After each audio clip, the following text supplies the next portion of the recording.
bye-bye. Or no, hello. We were saying bye-bye to people out of the studio. It's more like, get the hell out of here. Good to be back, boys. Hello. We're all here. We're all back. present. How long has it been? 3 weeks. 3 weeks. Three? All four of us. Yeah, because Ooh, wow. I was gone first, and then Wasn't it more? you guys were gone. You guys got to stop traveling. Yeah, what do you guys It's do? overrated. What are you doing? I don't know. Last week was very nice. I feel very relaxed. We just got back from Camper Bonnie. Mm-hmm. Yeah. Went to We Zion. we need some good highlights, guys. Oh, man.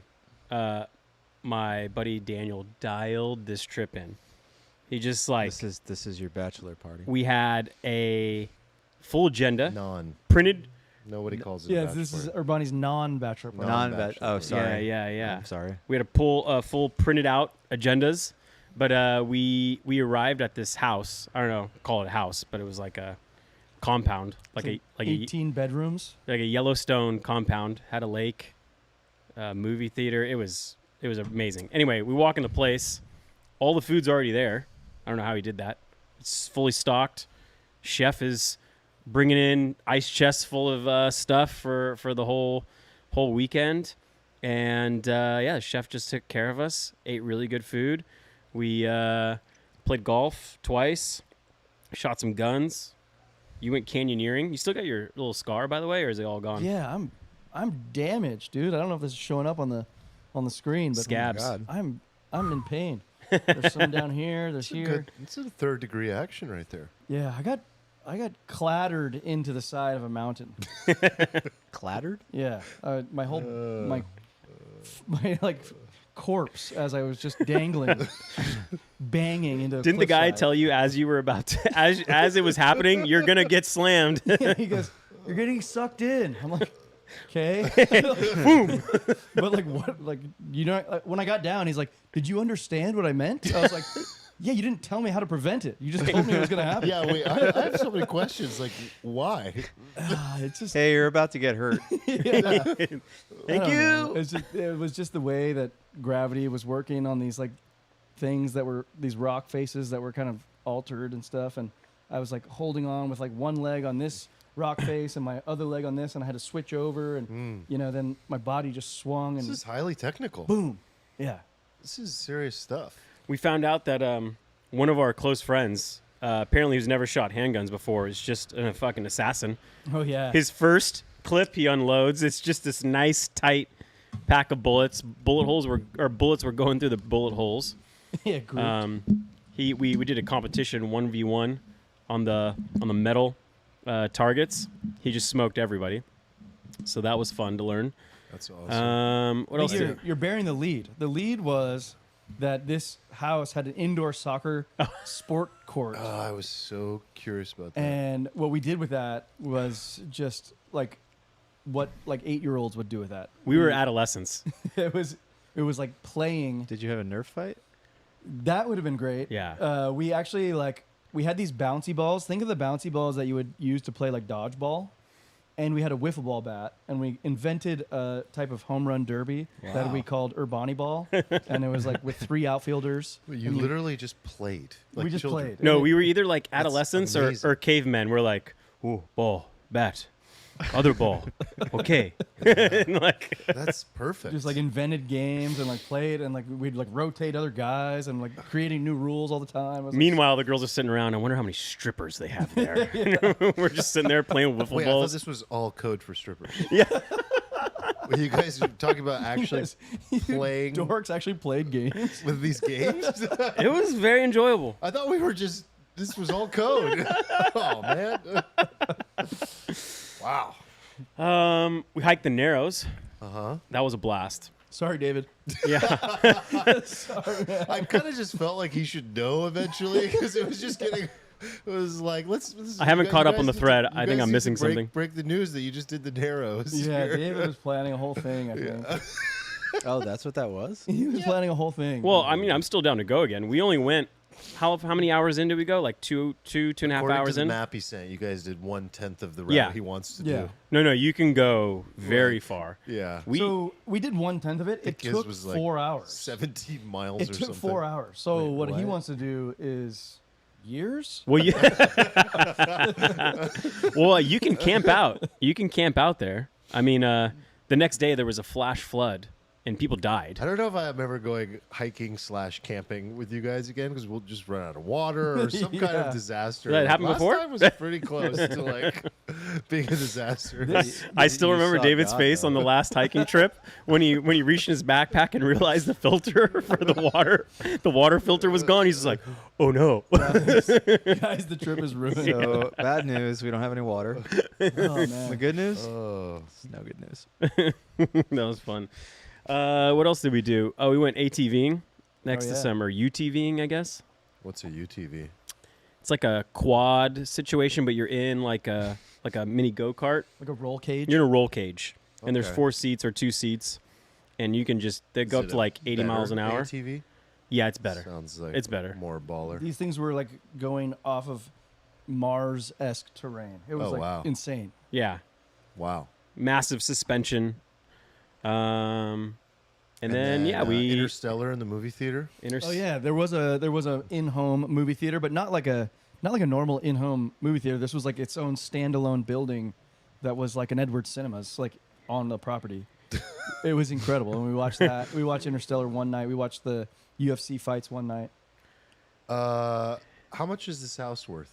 And I have no idea. I didn't look it and up. Would $2 to $3 million be enough? To No, I don't know, man. you might have covered the bunkhouse. No, I don't know. In that area, of Utah, maybe. I don't know. like we're in the middle of nowhere. But there was Right. lots of land.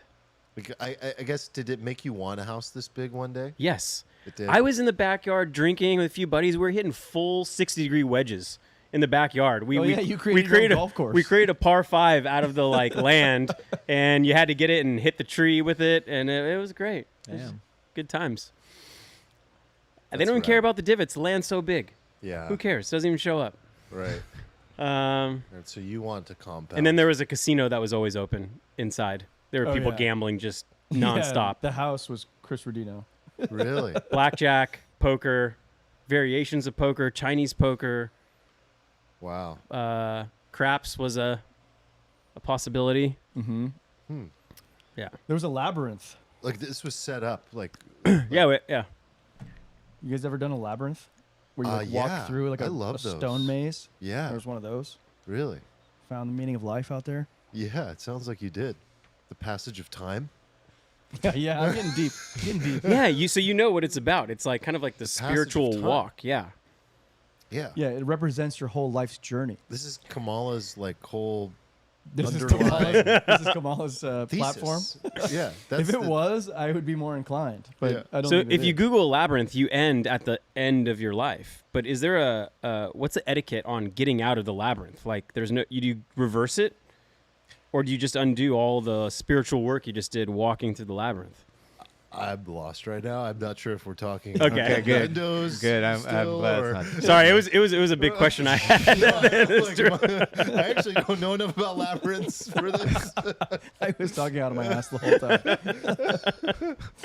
Steven, care to come? Eric, you had some other news. You made a purchase recently. Oh yeah, I bought a Tesla, guys. I Ooh. bought the Tesla. Why? Why'd you buy a Tesla?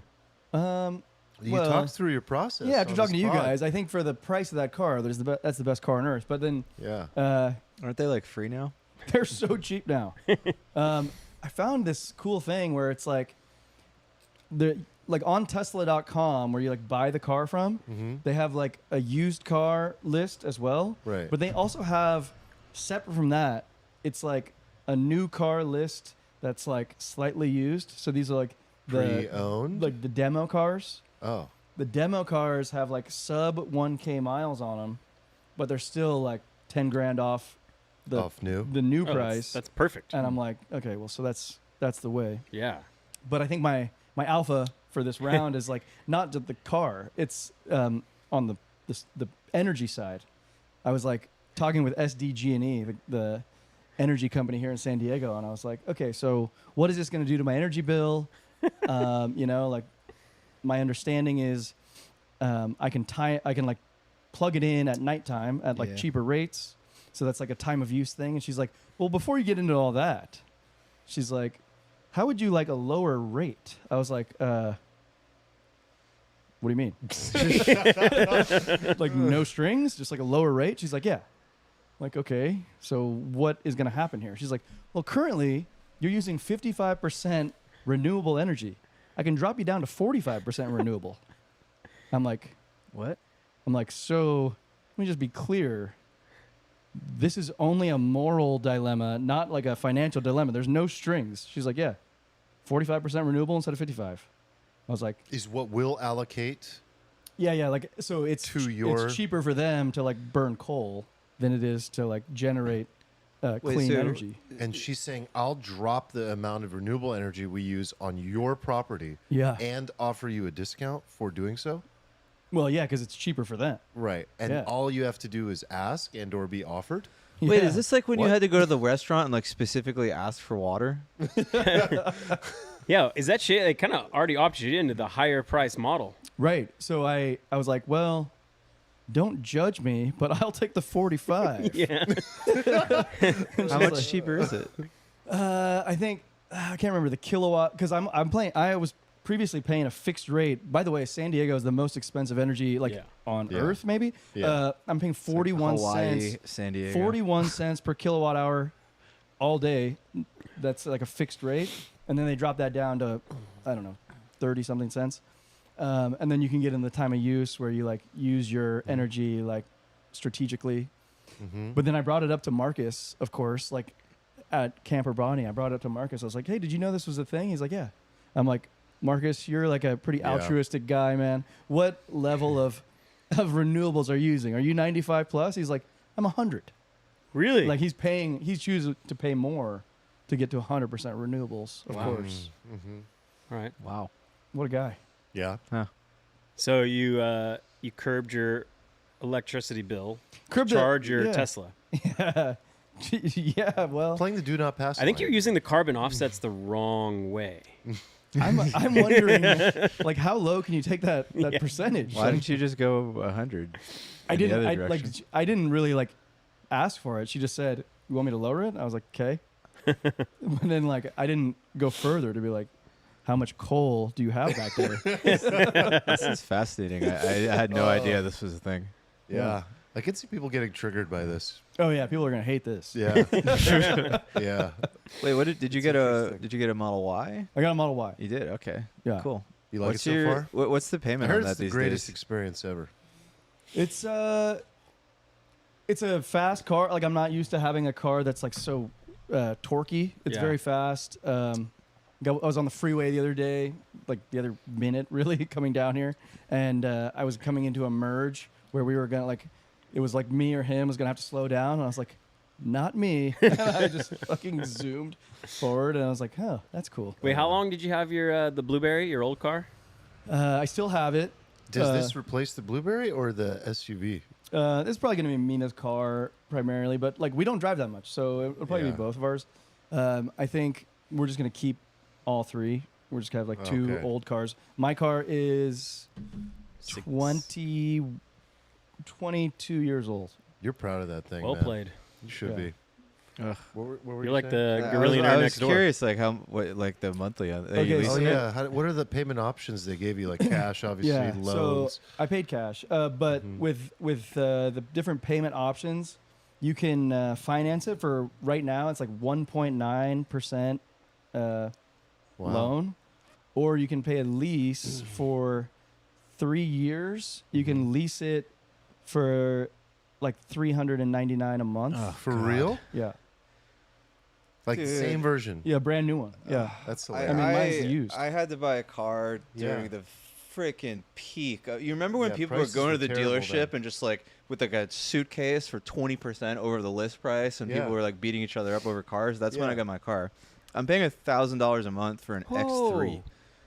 That's crazy. I want to like And kill you- myself, you- you and I didn't even- can't get out of the Remember lease when- or anything. Remember when you I know? was like, "Oh, I didn't know you liked that color." He's like, "That's the only color." It was the only color. It was the only Why'd color. you take it? He's like, "I needed it." It was the only car. I was like, I need a new car. Sure. Like my lease was up, and they're like, "Well, you can have that car right there." And I was like, "What?" They're like, "Yeah, that's the only the car we option. have." I was Yeah.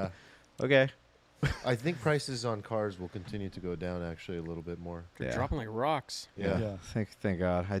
Like 6 more months and I'm gone. That's good. That's We'll good. probably be at the bottom around then. Oh, yeah. Yeah. Oh, pain. Anyway, How are you boys doing? I just went to Pinehurst. Oh yeah, you did go to Yeah. Pinehurst. You shot pretty well. It sounded like. I did, but golf is like so stupid. It's like Agreed. like I was, there's a point on Saturday, like on like hole 32 of the day, where I'm just walking, right, as I have been doing for 9 hours. All right. Well, yeah, but your caddy's carrying your clubs. Oh, wait, so but yeah, you're walking. Nobody takes carts on. No, there's no on carts. Pinehurst? There's one course we took a cart on but for the most part we walked the whole time, and it's like 94 degrees with like 190% humidity. What are and you I'm doing just for like, sun protection? dude, I just kept putting it on, and it just didn't matter. I baked so hard. And I was just like, what am I doing? Like, it's just, it was almost like, it was not even fun at that point. I You'd, like, felt like I was, Pay to be doing something else. I felt like I was like doing like a David I'm surprised Goggins it thing or takes something. you guys you know? like that long to get to the point of not Wait, enjoying how did your golf. caddy feel? Your caddy get was there carrying by 2 hole bags.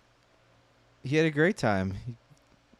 I assume. Yeah. Sounds like you asked him a lot. Are you okay? No, we were buddy with them. We talked to them a bunch. Some of them had some interesting kind of one-liners and stuff that I had to like write down to use later. I won't repeat them here because this is the children's show.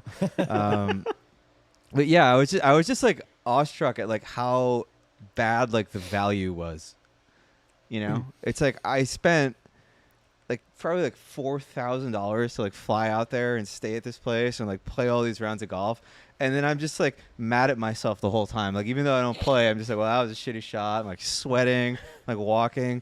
I'm like, I could have just gone to like Waterfront Park, played pickle for 2 hours for like free, $0. I had a great time.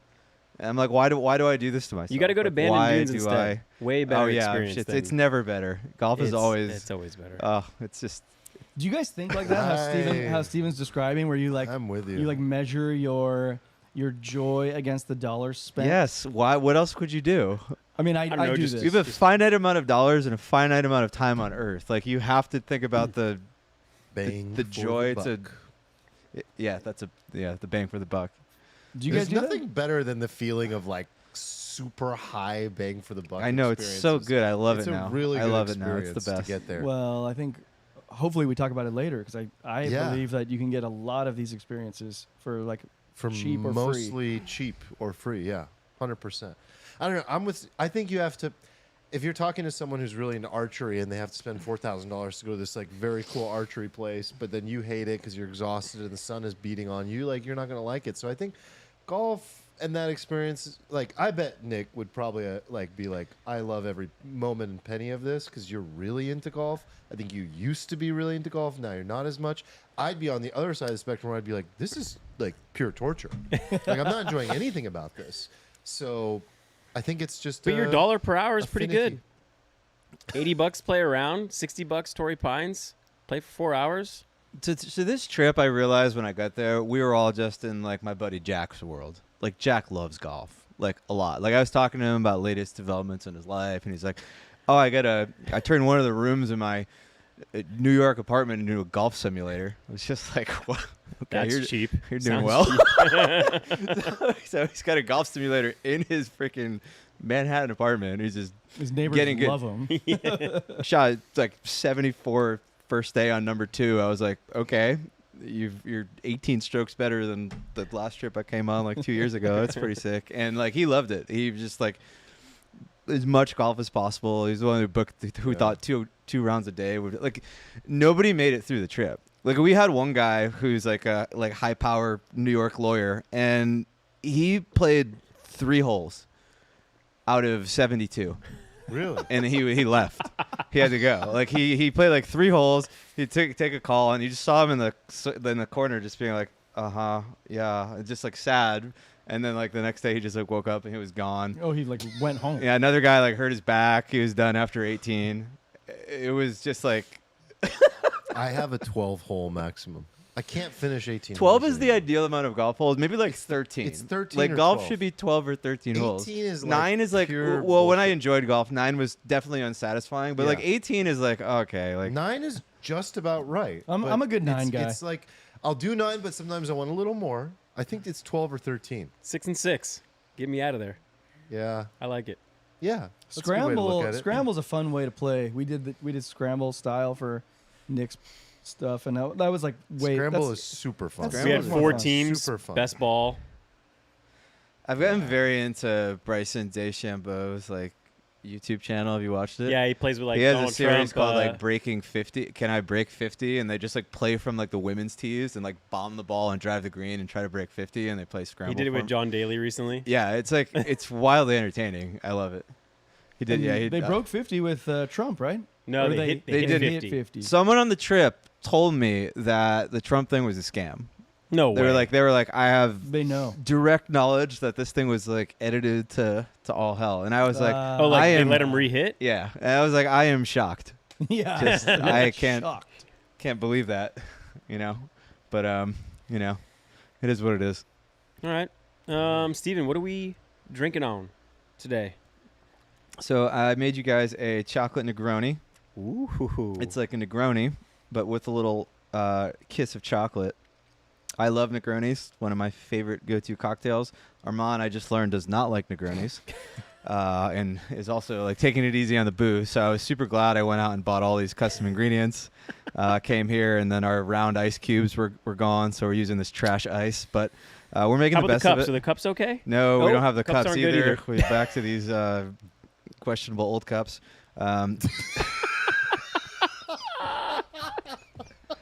You don't even have to say anything sometimes. I really tried.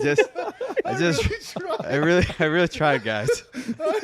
Tried to bring some joy into mine and everybody else's life, and Fucking ice. Fucking shit cups. Oh. 27 minutes for the first breakdown. Oh my god! I walked in the office after like going to the bathroom or something, and it just Steven's just like shit cups, shit ice, having a meltdown. I will say I did try your Negroni, purely out of the honor and opportunity to try your Negroni, and it was good. I just can't drink gin. I really can't. I am It so makes me shocked that sick. like if I look at a man like you, Oh. I'm like, this is a man that I likes. got sick off gin. of it in like college, and I can't go back. I don't know what happened. It's So, just maybe like one day. nice vodka. Yeah. What's in I the don't like vodka what's in either. this clear bottle? Is that the gin? Yeah, that's the Botanist. Okay. It's And then we got a little Campari. kind of go-tos. What's in the green bottle there? So the chocolate Negroni is gin, vermouth, Campari. We got a little creme de cacao and a dash of chocolate bitters. Wow. A few dashes. Lots of We like a lot of dashes around Okay. here. So, yeah, it's a lot that went into it. Made with a lot of TLC there. Lovely. I even went into Sprout. I had to go to the Sprouts and I bought like a single orange and I put it out and then I like paid for it with a credit card and it just felt like the dumbest thing of all time. Cashier's looking at me like, what? All right, well, let's give a shout out to our sponsor. It's zbiotics.com/alfalfa. Check it out. Thanks, Zbiotics, for sponsoring the pod. Zbiotics makes the world's first genetically engineered probiotic, and the one that we like to drink is called Pre-Alcohol. I had mine right before we just took a little dose of Steven's, what's it called again? It's a chocolate Negroni. Chocolate Negroni. Yeah, so you drink it before you start drinking. For the cost of one drink, you can make sure you don't feel all those other drinks in the morning. I think it's some of the best alpha we've had on the podcast, and so we love to promote it, on and off the pod for sure. So if you go to zbiotics.com/alfalfa, you use the code alfalfa at checkout, you get 15% off. So use it up. You were handing them out at your bachelor party. That was a Yeah. nice touch. Yeah, Very because nice touch. I forgot mine. I figured one would imbibe on such an occasion, and it was good to hand out. Yeah. So thanks Zbiotics for sponsoring. Love you guys. Thank you. All right. What we got here? Anyone have any little alfalfas other than Eric's EV alfalfa before we jump in? I was a little under the weather, and so I was like looking at my medicine cabinet and thinking about like my herbal supplementation game, and questioning my assumptions and like prior learnings and beliefs about like what actually helps a cold. And um, I thought that it was like, even you and I were talking yesterday. Is like, is it echinacea? Is it like whatever? So I did a AI deep dive, ChatGPT style deep dive on this, and basically what I found is, in terms of what is like the most highly studied, highest efficacy, it's zinc, but it's zinc acetate is the most effective variation of it. Zinc acetate is difficult to find though. So I think the alternative form of it is zinc gluconate, which is available more readily over the counter. What I also found was like people buy Zicam and Coldies, and I'm pretty sure that both of those in all variations are just homeopathic, and they're just like, in my opinion, fugazi. Yeah. So, homeopathic Technical term. medicine is, I don't know. Some people really argue that it's more effective, but I think if you believe in a scientific approach at all, that's not correct. It's basically placebo, and it's as effective as placebo, and placebo is highly effective. But when you look at its efficacy, like truly, it is not the actual zinc that's doing anything. And so what homeopathic remedies do is they're based on a scientific philosophy, I think going back to like the 1800s, where you just super dilute everything. You super dilute it like by 1,000x. And there was a philosophy by a thinker at that time and a scientist at that time who believed that this would lead to better outcomes. But what you want to look for is the actual, in my opinion, you want to look for actual zinc. You want to look for acetate if you can find it. I had it with me. I think the brand I'll pull up on my Amazon. But then you want to look for something that has at least 10 to 23 milligrams of zinc per dosage. And you can go like about 100 milligrams a day. And you want to take this at the first onset of any symptoms whatsoever. So that's another important factor. So then I sat on Amazon and looked at all the different products and all the different variations and all the different, I was in bed and like thinking like, okay, what's the best one? What I found, which back to our bang for the buck conversation as well, this pleased me that the bang for the buck value was high. The brand is Nature's Way, which I'm sure you all have seen before. There's zinc lozenges. Oh, I forgot. The most important factor is that they should be lozenges, not spray, not a pill. You want to take the lozenge. That's the fastest, best way to get the zinc in your body. And these have 23 milligrams of zinc as gluconate and citrate. They have vitamin C, 100 milligrams, and they have echinacea in them. So you get a little bit of everything. The second thing that is also really effective for more broadly speaking, like colds and flus, is elderberry. Elderberry is probably the second most qualified, sort of studied, natural, over-the-counter remedy that you can take to kind of like improve your symptoms. But zinc is going to be more concentrated on effectiveness for a cold, whereas elderberry is a little bit more broad spectrum. Question, Professor. Sir in the front, New York Times. Yeah. Would you say that these remedies are they supposed to suppress the cold-like symptoms, or is it to try to like kill the virus? Great question, and this is where it will prove very quickly that I am not a professor. What? I know. So my understanding is it actually stops any. It essentially is stopping the virus from not mutating, but from multiplying. You're stopping the virus from multiplying. And so the earlier you take this, what's proven with zinc is like a 33% reduction in the time that you sort of like feel any symptoms, that you're undergoing any symptoms. So that's a good question. I don't think it goes to the root. I think it's like an effective Band-Aid approach. But With any virus, there is no going to the root of the issue. Yeah, It's a yeah. virus. Can I love suppressing symptoms, though. I love that. Like, Yeah. like if you have a headache, I'm like, give me the Advil. If I have a cold, give me the sinus dryer. Yeah. Can I ask you? Yeah, actually, the right way to say that, is not you're not suppressing symptoms either with zinc. You're just reducing the length of the cold. The duration. You're reducing the duration. Things like Dayquil and Nyquil and acetaminophen and ibuprofen and things like that. That's when you're suppressing symptoms. Or Sudafed. Back to our earlier. What's it like discussion. trying to take a sick day as a startup founder?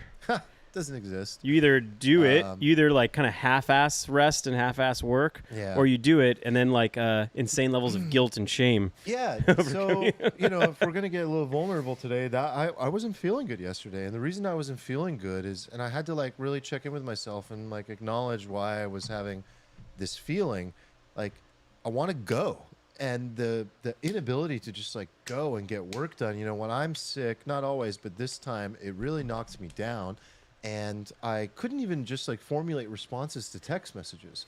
And so I just felt like that terrible feeling of like I'm stuck and the thoughts in my head are turning. I want to get shit done and I can't. I just simply couldn't. So it didn't feel good. It sucked. Yeah. But then I, checked in with myself. I'm like, rest now, feel better tomorrow. Like just generally like, suffer, make the more difficult short-term decision, clear your calendar as much as possible in order to have a better rest of your week. And I mean, it worked wonders. I feel like a different person today. Amazing. A little congested, but it's like completely different now. Well done. Yeah. Oh. I shaved 15 hours a week off my screen time. How? Which app did you delete? I just downloaded like one of those. Like originally I was gonna get that brick thing, and it was just too complicated. And I was like, I don't need all this. And I just downloaded one of the free blocker apps, and it's like the free version. You can like bypass it very easily, but I got it anyway. I think it's called Refocus, and I just blocked like Safari, TradingView, Twitter, YouTube from the hours of like 9 p.m. to like 9 a.m. and like that was it. 15 hours. That's commendable, sir. I have another question for you now. What did you replace that time with? I just listen to audio and fall asleep. The Twitter is very devastating. It's just like an endless loop. The TradingView is really, really bad.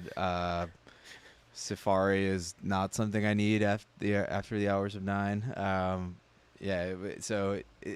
was surprised that like how just having like just a tiny little like road bump was like, oh, okay. And like I like never really like routed around it unless I like absolutely needed it on like a couple occasions, usually in the morning when I had to like do something. But yeah, that's a lot of time, and pretty stoked about that. Well played. Thank you. It is pretty amazing how you feel when you get some time back and you just like untether a little bit. It's good. Yeah. What do we got here that was in the group chat? Steven, you want to explain this one? Is this a psyop, Steven? Oh yeah, this was like a Michael Malice tweet, right? I think the tweet was like, "This is what a psyop looks like," and it's just a chart of Yeah, Michael. the power of propaganda. Yeah. This is just a chart of by the way, it's pronounced Kamala. Have I been saying it wrong? You've been all saying Kamala. Kamala. You racists. What? Easy, bucko. This is Wait, just so say it right again? Kamala. Kamala. Kamala. Say it Not one more Kam- time. He was talking to you. This is just a chart of Kamala's favorability rating, and it's kind of wild because it's just skyrocketed recently, and So- nothing happened. One would expect, regardless of whatever job you're working in or applying for, your favorability rating would be relatively constant. And she changed the job she's applying for. I mean, hers was like people were like, all right, this seems cool. And then it was like, nope. And then it was just like a altcoin chart, just like the dev left. And it was just down and trickling lower. Do you guys feel like the polling results would have a similar trajectory, or is this strictly on like popularity Well, this is favorability. favorability. Yeah. Right. So like, how much do you like? Well, I guess like what I was implying is that like when she was the VP, she was like the fucking nobody. Nobody cared about her. Nobody even liked her. Then her polling ratings came out, and it was like, what? She's like a favorite now.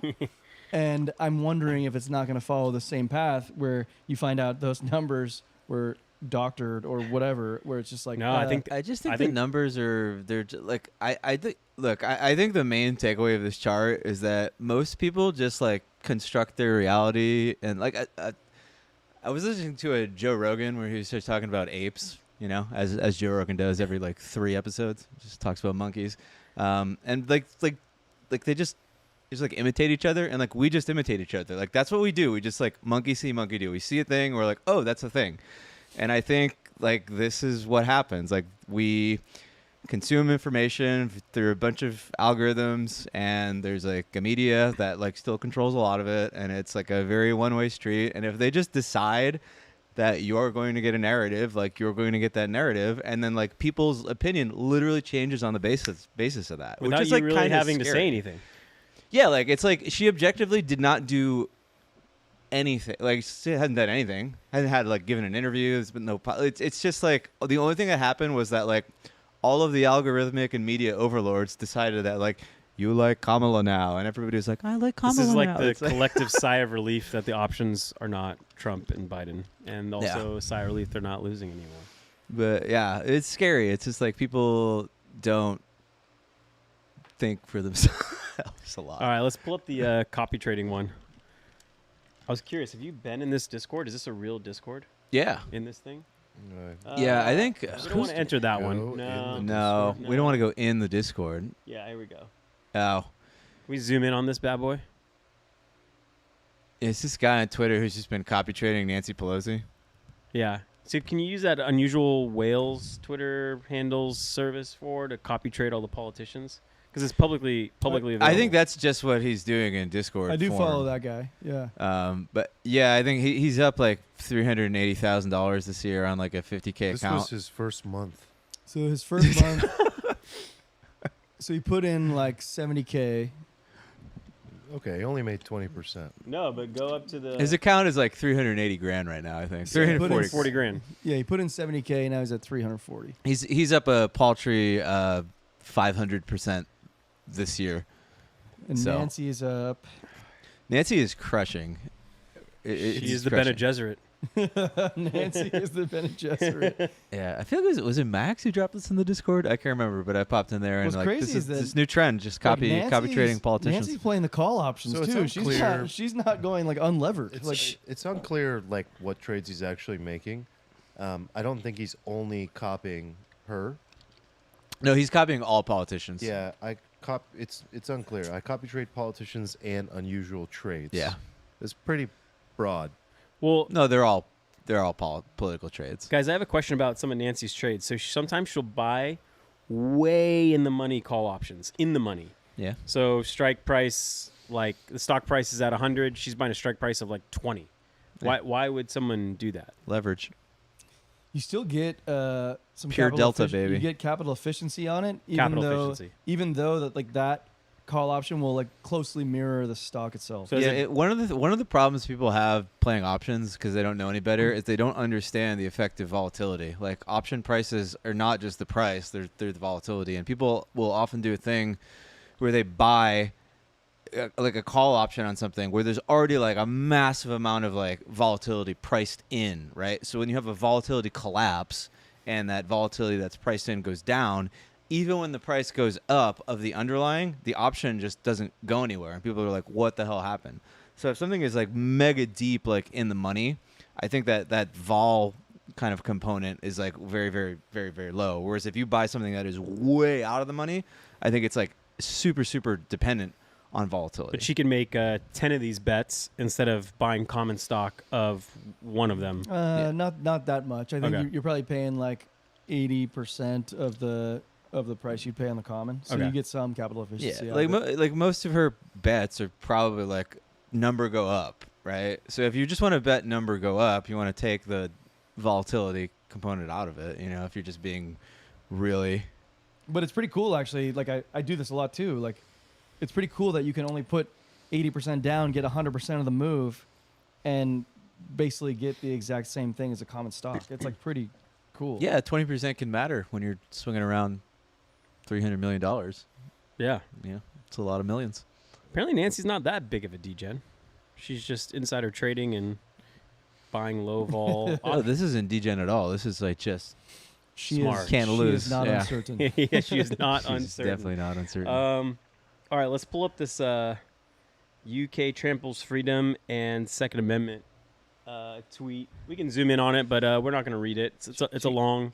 Just get a essay. quick background on what's happening Yeah, you want to do it? in the UK right now. Yeah. I mean, the TLDR is they're basically like throwing people in jail for posting shit online right now, right? Like somebody got 20 months for a Facebook post. It's 20 months. What was the post? 20 months. 20 months. I don't know. I didn't read the post actually, but like there's no post that you could possibly post that gets you 20 months in jail. It's just like it's like insane. But over in Europe, our friends, you know, our fellow Europor friends, they just don't have a Bill of Rights and they don't have the Second Amendment. And they laugh at us burgers all the time with our stupid guns. But You I want to don't sum know. this guy's argument up? Because he makes a very particular argument about like Yes. why this happens. So in this the UK, stemmed not here. from I think Jordan Peterson like initially made some tweet about like why freedom of speech is like the freedom by which you enforce all the other. It's important because it's the right by which you enforce all of this your is other the rights. tweet. And then Naval was like asterisk So it went, right to bear right arms. to freedom of speech Yeah. is central Zoom in on this guy because so it's that they the can right by which you defend all the other rights. And then Naval said, you mean the right to bear arms is central because it's the right by which you defend all other Yeah. rights.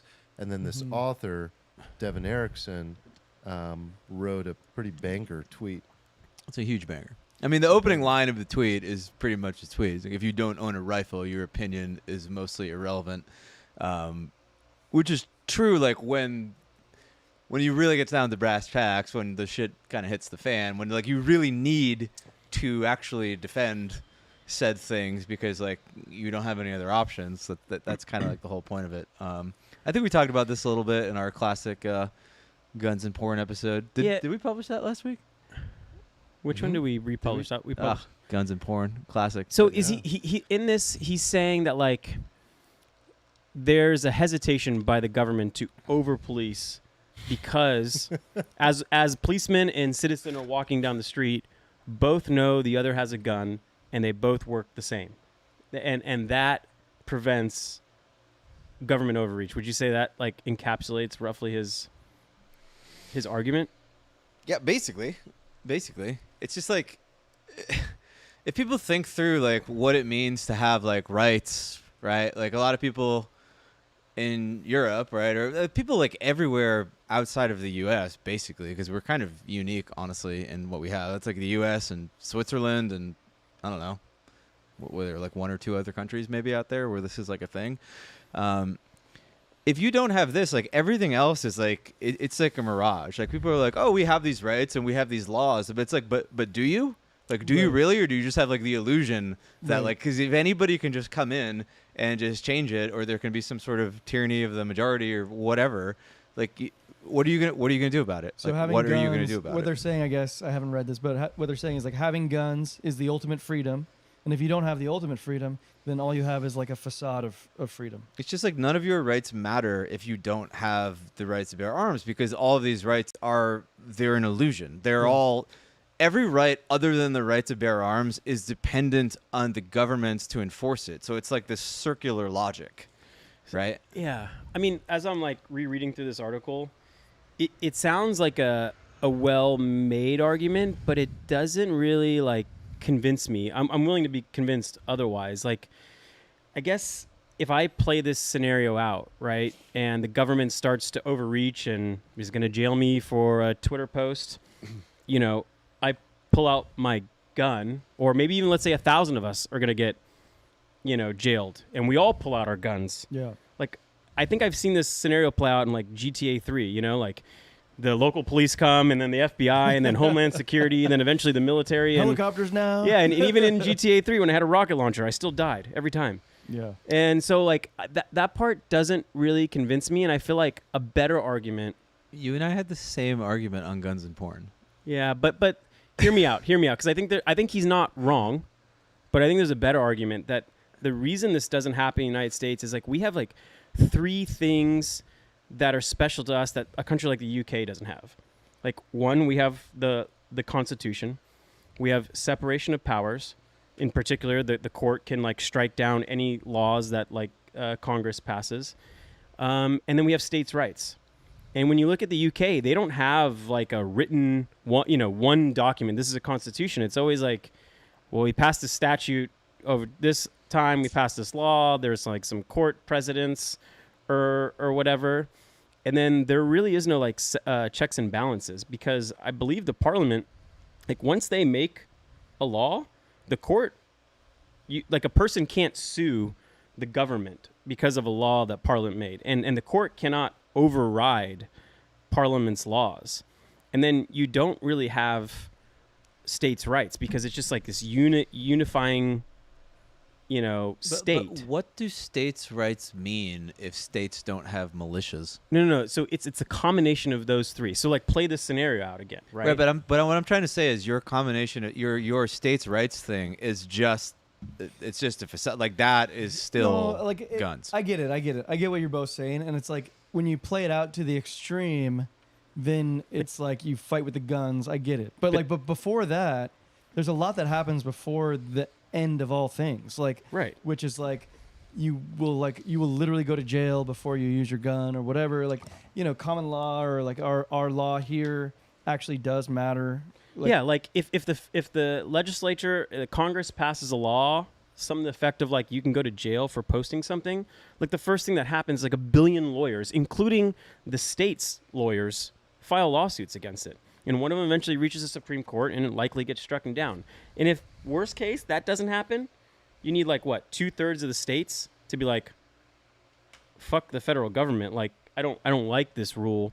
Let's amend the Constitution. So these seem to be more practical reasons why it doesn't happen in the America versus like UK. I'm sure it gives some pause to the government that like, wow, if we piss off this mob, we're gonna have a bloody gun battle like Waco, Texas situation where the FBI is just like in a gun battle with citizens. That's probably not good. But it's just like a PR disaster. They eventually win. They eventually can kill everyone. And they're negotiating from a place of power. Everybody always says this, but the answer is like, no, we can't. Like, we lose every freaking war we go into where we like fight some random people, like just in like a city. Like we lose. We've lost all of them. Afghanistan. Like literally all of them. We've never win. Yeah. Like, so the idea that like, oh, the government's gonna come in and kill everybody. No, they're not. We're terrible at doing that. We never do that. It never ever works. So I kind of reject that. And like this idea that like, oh, the Supreme Court is more important, or these checks are more important. They're not, because those only like, what do you do if like the Supreme Court is entirely on the whatever side of the government that is like suppressing all, like trying to like overrun all of your rights? Well, there's like 30 different angles you could attack that case legally. And so if one of them doesn't, one of them will. And if the case is that egregious, if it literally violates the Constitution. But it's never that egregious. They just like chip away. It's a slippery slope. Well, all of the laws are made with like under the auspices of like good intentions. It's just like, oh, do you want people to do hate speech? What kind of a person are you? Like they just put this like Orwellian twist on it. And it's like they never make a ruling where it's just like, yeah, we're gonna fuck all of you. That's never it. Like it's always like some like, oh, it's like it's always under the guise of kindness or tolerance or security. Every time, and it happens gradually. It erodes over time, right? And then you get to a point where you're like, oh shit, I am screwed. I can't do anything. Well, let me ask you this: would you prefer to live in a place where there's not these intermediary steps of the Constitution that laws can't violate, the Supreme Court, states' rights? Would you rather just go to like a gun version of capture the flag in order to solve these things? No, of course not. But it's like this is the exact analogy of Bitcoin. Like I would rather live in a world where like there's like functioning like monetary systems, the dollars and toilet paper, all these things are good. Like I don't think the ideal world is like a world where everybody just barters in Bitcoin.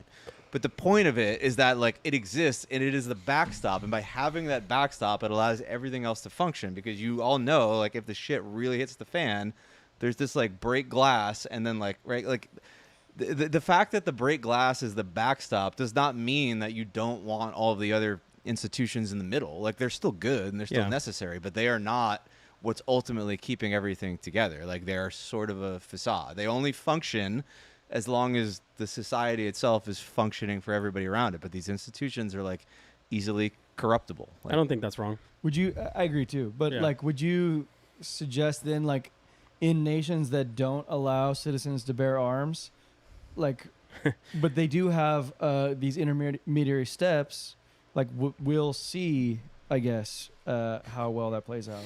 There's no country on earth that is going to give all of its citizens the right to like have guns that where they don't already have it, because that's not also the answer. It's like completely antithetical to how like the prescription for the operate. UK would be like constitution, checks and balances. It's only born out of a revolution and new set of laws and a new constitution. It's the only way that can be earned is post-revolution. I think the thing that was most interesting for me about this tweet and like the general conversation is if you watch a lot of the conversation on social media coming out of the UK, England in particular, and Europe in general, you see a lot of Europeans commenting on, like, here's one motif I picked up on recently, which was something along the lines of like, you know, we have always made fun of America for how hokey and funny this whole like guns thing is, and their obsession with freedom as an ideology, almost as a principle that they uphold that is like foundational. And in essence, it is funny, like the way that they do it. The portrayal of it is actually kind of funny and hokey, but in essence, beneath that, it's fundamental to their existence. And in times like this, which they didn't say things like the fourth turning, but in times like this where the rights of people are being stripped away, things are changing, governments are becoming more and more authoritarian, you can understand why that exists at a base level at all in the first place, and we wish we had them. Like, that's the general thing that I've been picking up on, is like, damn, would be nice for the government to be a little bit scared of us in the way that we are of them. That's ultimately what this whole idea is a well-armed militia that strikes fear. Yeah. It strikes fear knowing that, like, it's not even about actualities. It's about, like, it's like this. It's like if you put the U.S. and the Russia in the same room and you're like, I want you guys to, like, fight it out. Well, both sides know that they have more nuclear weapons than any other nation on the planet. Russia has more than the U.S., if I'm not mistaken, right? 7,000 or something like that, right? 700. I don't know. Jesus Christ, I don't even know. It's the ends. They I gotta know, know. I They know gotta there's know. So, you know, 0-0, but I think it's okay. So the point is that you're talking about two powers that are so goddamn powerful in their ability to hurt one another that it immediately causes peace a lot of the times. It's like, hey, we're just going to wipe each other out. But when you have one side that is much more loaded and strong than the other side, it's instant crush mode. And so I think it's important for citizens of a country to strike fear in their government, because the government is there to serve, is not there to control. And I mean, and that's a basic foundational relationship, psychological thing that needs to exist for a healthy relationship between citizens of a country and its government. And I think that's why America has prospered for so long, 250 years. I mean, to your point, that's the reason the right to bear arms exists, you know, in the Constitution, to like prevent tyranny of the government. It was funny, we were in Utah, and they were bringing out the massive box of ammo As you guys were shooting. as we were shooting, and the 5,580 nukes. okay. Many nuke. And the instructor, she goes, have at your freedom seeds, boys. And we go and start loading our guns. Didn't she also say that, oh, you guys are from California? You don't live in America. Oh, she's like, well, you're not from America, so you don't have these available. And quick note about Utah, everyone's strapped. You don't need to, like, submit Open an carry? application. Yeah. Everyone's carrying. Really? And the first thing we thought Sounds was, like, nice.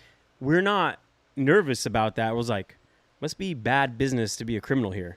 Like, you Man. try to rob a store and everyone pulls a gun on you. I wonder what Like- that does. Like, there can't be a lot of murders there. So I almost got jumped by this homeless person just today. And I was like, okay, if I was open carrying, Tell would the I have- story. Would I have just, like, popped this lady? Tell the story. Well, I realized she was. I Once almost- you said lady was your last word. I I think almost. I So I'm on a phone call with my dad. I'm walking my dog, and she jumps in front of me on the sidewalk and goes absolutely ape shit. Calls me a lot of words that I can't repeat on this podcast, and starts like doing crazy punches at me, and I'm about to just like fucking knock this person out because I'm also bad at multitasking. I'm, like, I'm being attacked right now. That's the main thing. I'm talking to my dad. No, I'm doing 3 things at once. I'm talking to my dad. I'm walking my dog, and I'm getting attacked. So I just get down like, and I'm just like about to pop this thing, and I'm like, oh my god, it's a woman. And so obviously I don't. I hold back, and I like stick. I'm like, stay the fuck back. Like I Ooh, good kick push my kick. leg out. Yeah. I'm like, get away from me. I didn't make contact. I didn't need to, thank God. Just kind of kept flailing. But I'm like, if I was open carrying, would I have popped to this person? Like, would I just have? I don't know. And like, Anyway, what does it do cause people more violence? What or do people less? who like condone or like support open carry? What would they say in that scenario? Yeah. Well, I Would was they going to be say, like, no, that's "Robert, highly illegal. You cannot Yeah. pull a gun out.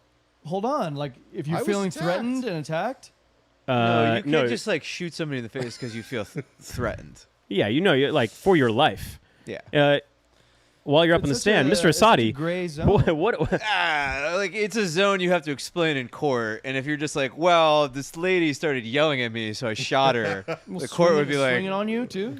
please show the court your bruises and swinging and- on you. Yeah, like if a 120-pound meth-addled woman is swinging on you and you shoot her, the court's gonna be like, I will say I've rarely met a legal gun owner that I'm like, you shouldn't have a gun. Like most legal gun owners They're like like, are "Oh, highly They're respected. like the most responsible. responsible of all. Right. Yeah, yeah.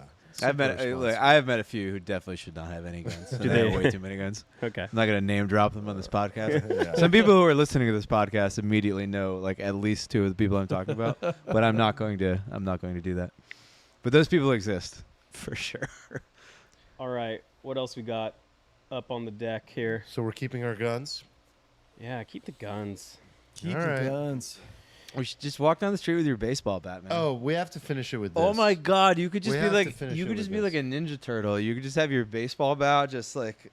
I mean, baseball And bat is the Casey way Jones. to go. Sorry, not the Ninja Turtle. Casey Jones. Yes, thank Baseball you. bat is the way to go. Oh, Casey Spikes. Jones was awesome. Yeah, he just had the freaking bat, and it was just In his boom. backpack or Yeah, whatever. it was amazing. By the way, real quick, Armand, before we go into this and wrap it up, we were asking the instructor, like, hey, what's your concealed carry? And she pulls out her 6 Sauer. It was all tricked out, looked awesome. And there's another guy instructor there. And we're like, where's your concealed carry? He goes, I'll be right back. And he brings over a Camelback backpack. And he opens a backpack, folds out a fucking AR loaded, ready to go. It like folds out, and he's got it on his shoulder. I'm like, that's your daily carry? He's like, I don't leave the house without this. And I was like, holy shit, I amazing. feel safe. That's amazing. Feel Some safe. people- All right, what are we gonna play here? How many murders per capita over there? All right. This is just to round out this charade. Immigrants who, quote, rape our kids and get priority, end quote. This offence is so serious that an immediate custodial sentence is unavoidable. Would you stand, please? The sentence that I pass has been reduced by 1/3 to reflect your guilty plea. The sentence is one of 20 months imprisonment. Jesus. So that That's answers what your the post question. was? The Like, we post shouldn't is- give money to immigrants because they, like, Rape rape our our children. children? That was the social media post. So that Damn. answers your 20 question. months? Going to jail for almost 2 Isn't that years. just is that he was making an opinion? So just to be clear, he was. That is Holy. an opinion. Yeah. So just to be clear, he was giving an opinion, Holy. and he was saying that.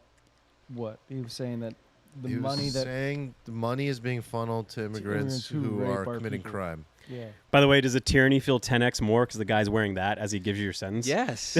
Yes. That's a He's got 10x tyranny the multiplier. white wig I and the gotta guy. get rid of that wig, man. The It's- wig?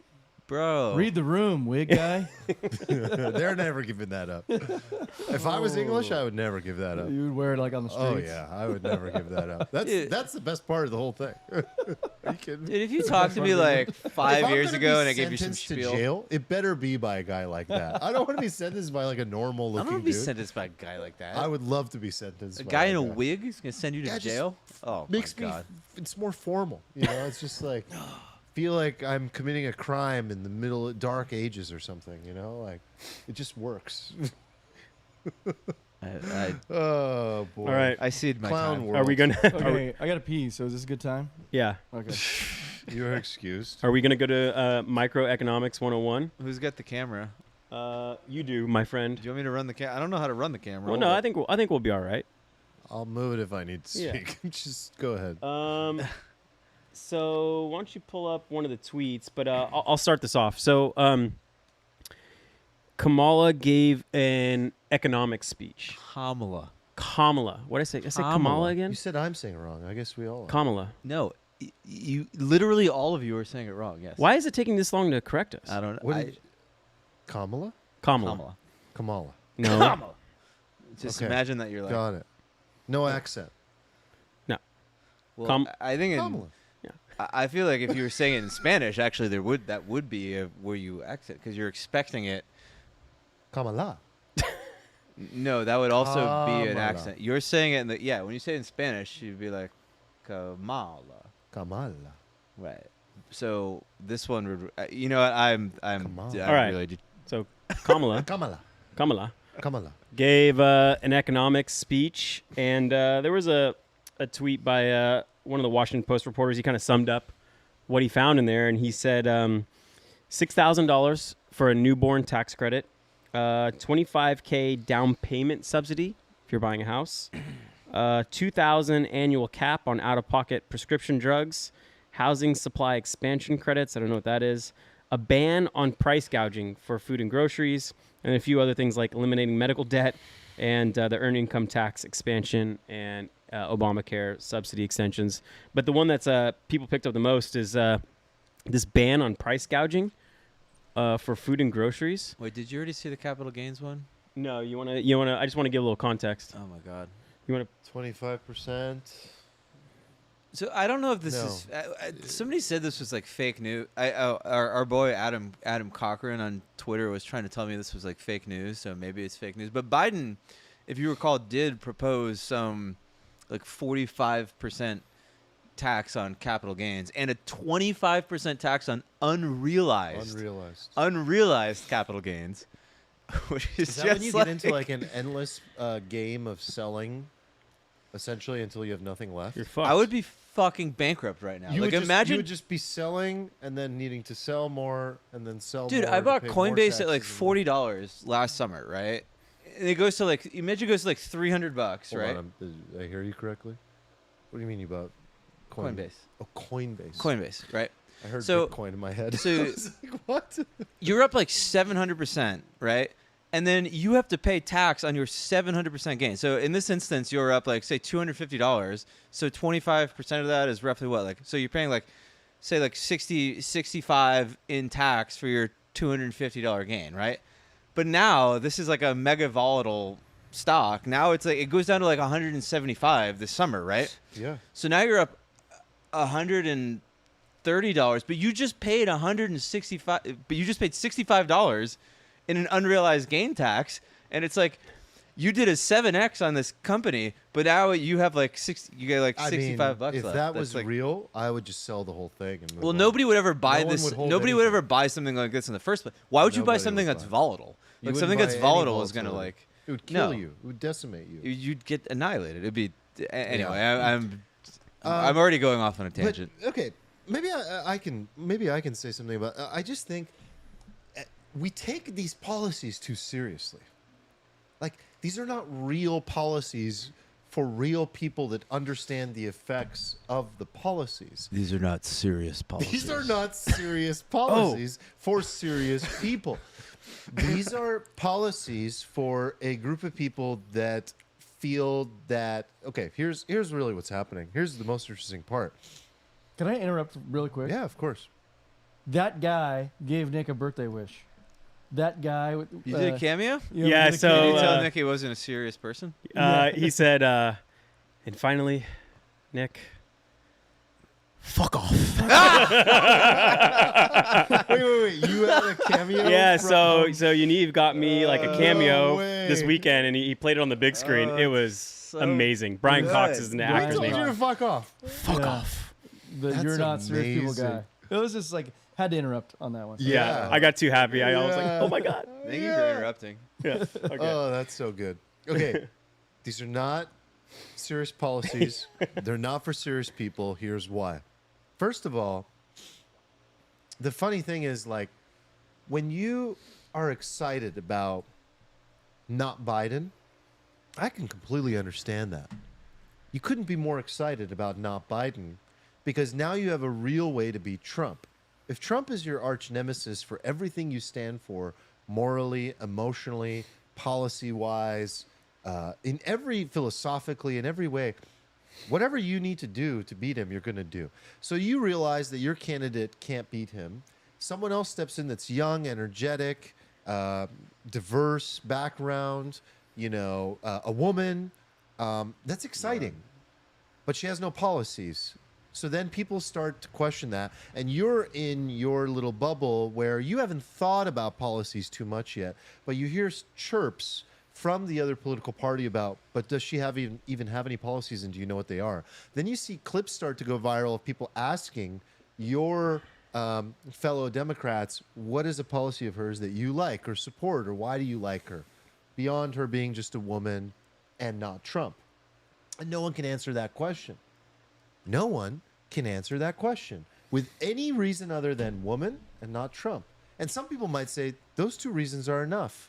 I agree. I get it. I understand that. But guess what? Eventually you're going to need policies. So now they've begun to formulate policies. A lot of those policies are like on the back of policies that Biden had started and wanted to initiate. And many of them are not feasible, not popular, and not ever going to work. But it doesn't matter if they make sense. It doesn't matter if they bankrupt the country. It doesn't matter if they never even come to fruition. Because what matters is how they sound. And how they sound is the rich are getting richer. Fuck the rich. Take their money.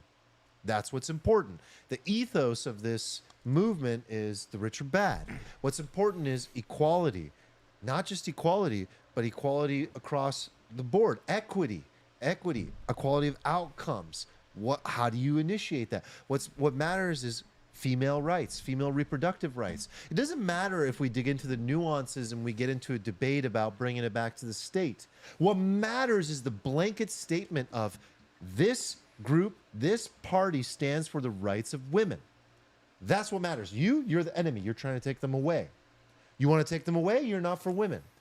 That's, in a political sense, how you garner votes. You speak in broad strokes about things. You never get into the nuances, and you never worry about these policies actually being effective. It's about how they sound. The people that are more interested in the nuances are going to dig in and realize, wait a second, maybe Trump is not actually against female reproductive rights. Maybe this could make sense, or maybe, and again, that's not a topic that's not a hill I'm trying to die on, but like there's so many topics like that, right? And I think your point is like maybe Trump's rhetoric that people hated was just him doing the exact same thing, trying to get votes. Exactly correct. Exactly. And if you dig into the nuances on the difference, though, is that there are nuances that can back up the sort of formulation of a lot of those policies for him, I think, even if they don't make sense and even if they are constantly shifting. But in this sense, we don't know yet what her policies are, how they were formulated. She hasn't done any interviews, like Steven said. She's not being available to really get interrogated the way she needs to be, the way any political candidate needs to be. We're left with two terrible choices, and one is the product of a machine, and the other took over a machine. That's the difference here that we need to remember. Trump was an outsider. He took over the Republican Party. Kamala is the product of this party. Kamala. I just said it right. No, you didn't. Ah. Anyway, what Let do the you think record about show that? that you did not. What do you think about it? I'm so glad you corrected on that. All right. So is your point that like it doesn't matter that they're saying this ridiculous shit that has like no popular. bearing in like the obviously nobody takes it serious. It's just expected to be like fake. No, I'm saying that this is actually what they've evaluated. This is what the voters want to hear. They figured out it's pretty cool, or voters think it's pretty cool when you just hand them money. Yes, you're handing them money. You're making sure the rich don't get richer. You're doing all these things to ensure. Oh, you're giving me. You're paying off my debt, my student loans. You're making it easier for me to buy a house because I believe. Look at, for example, like if you sit and you do the $25K down payment thing. Any smart person sits down and goes like, the plan, reduce prices by increasing demand. You know, like anyone that can sit down and really think about things, or even just looking at like.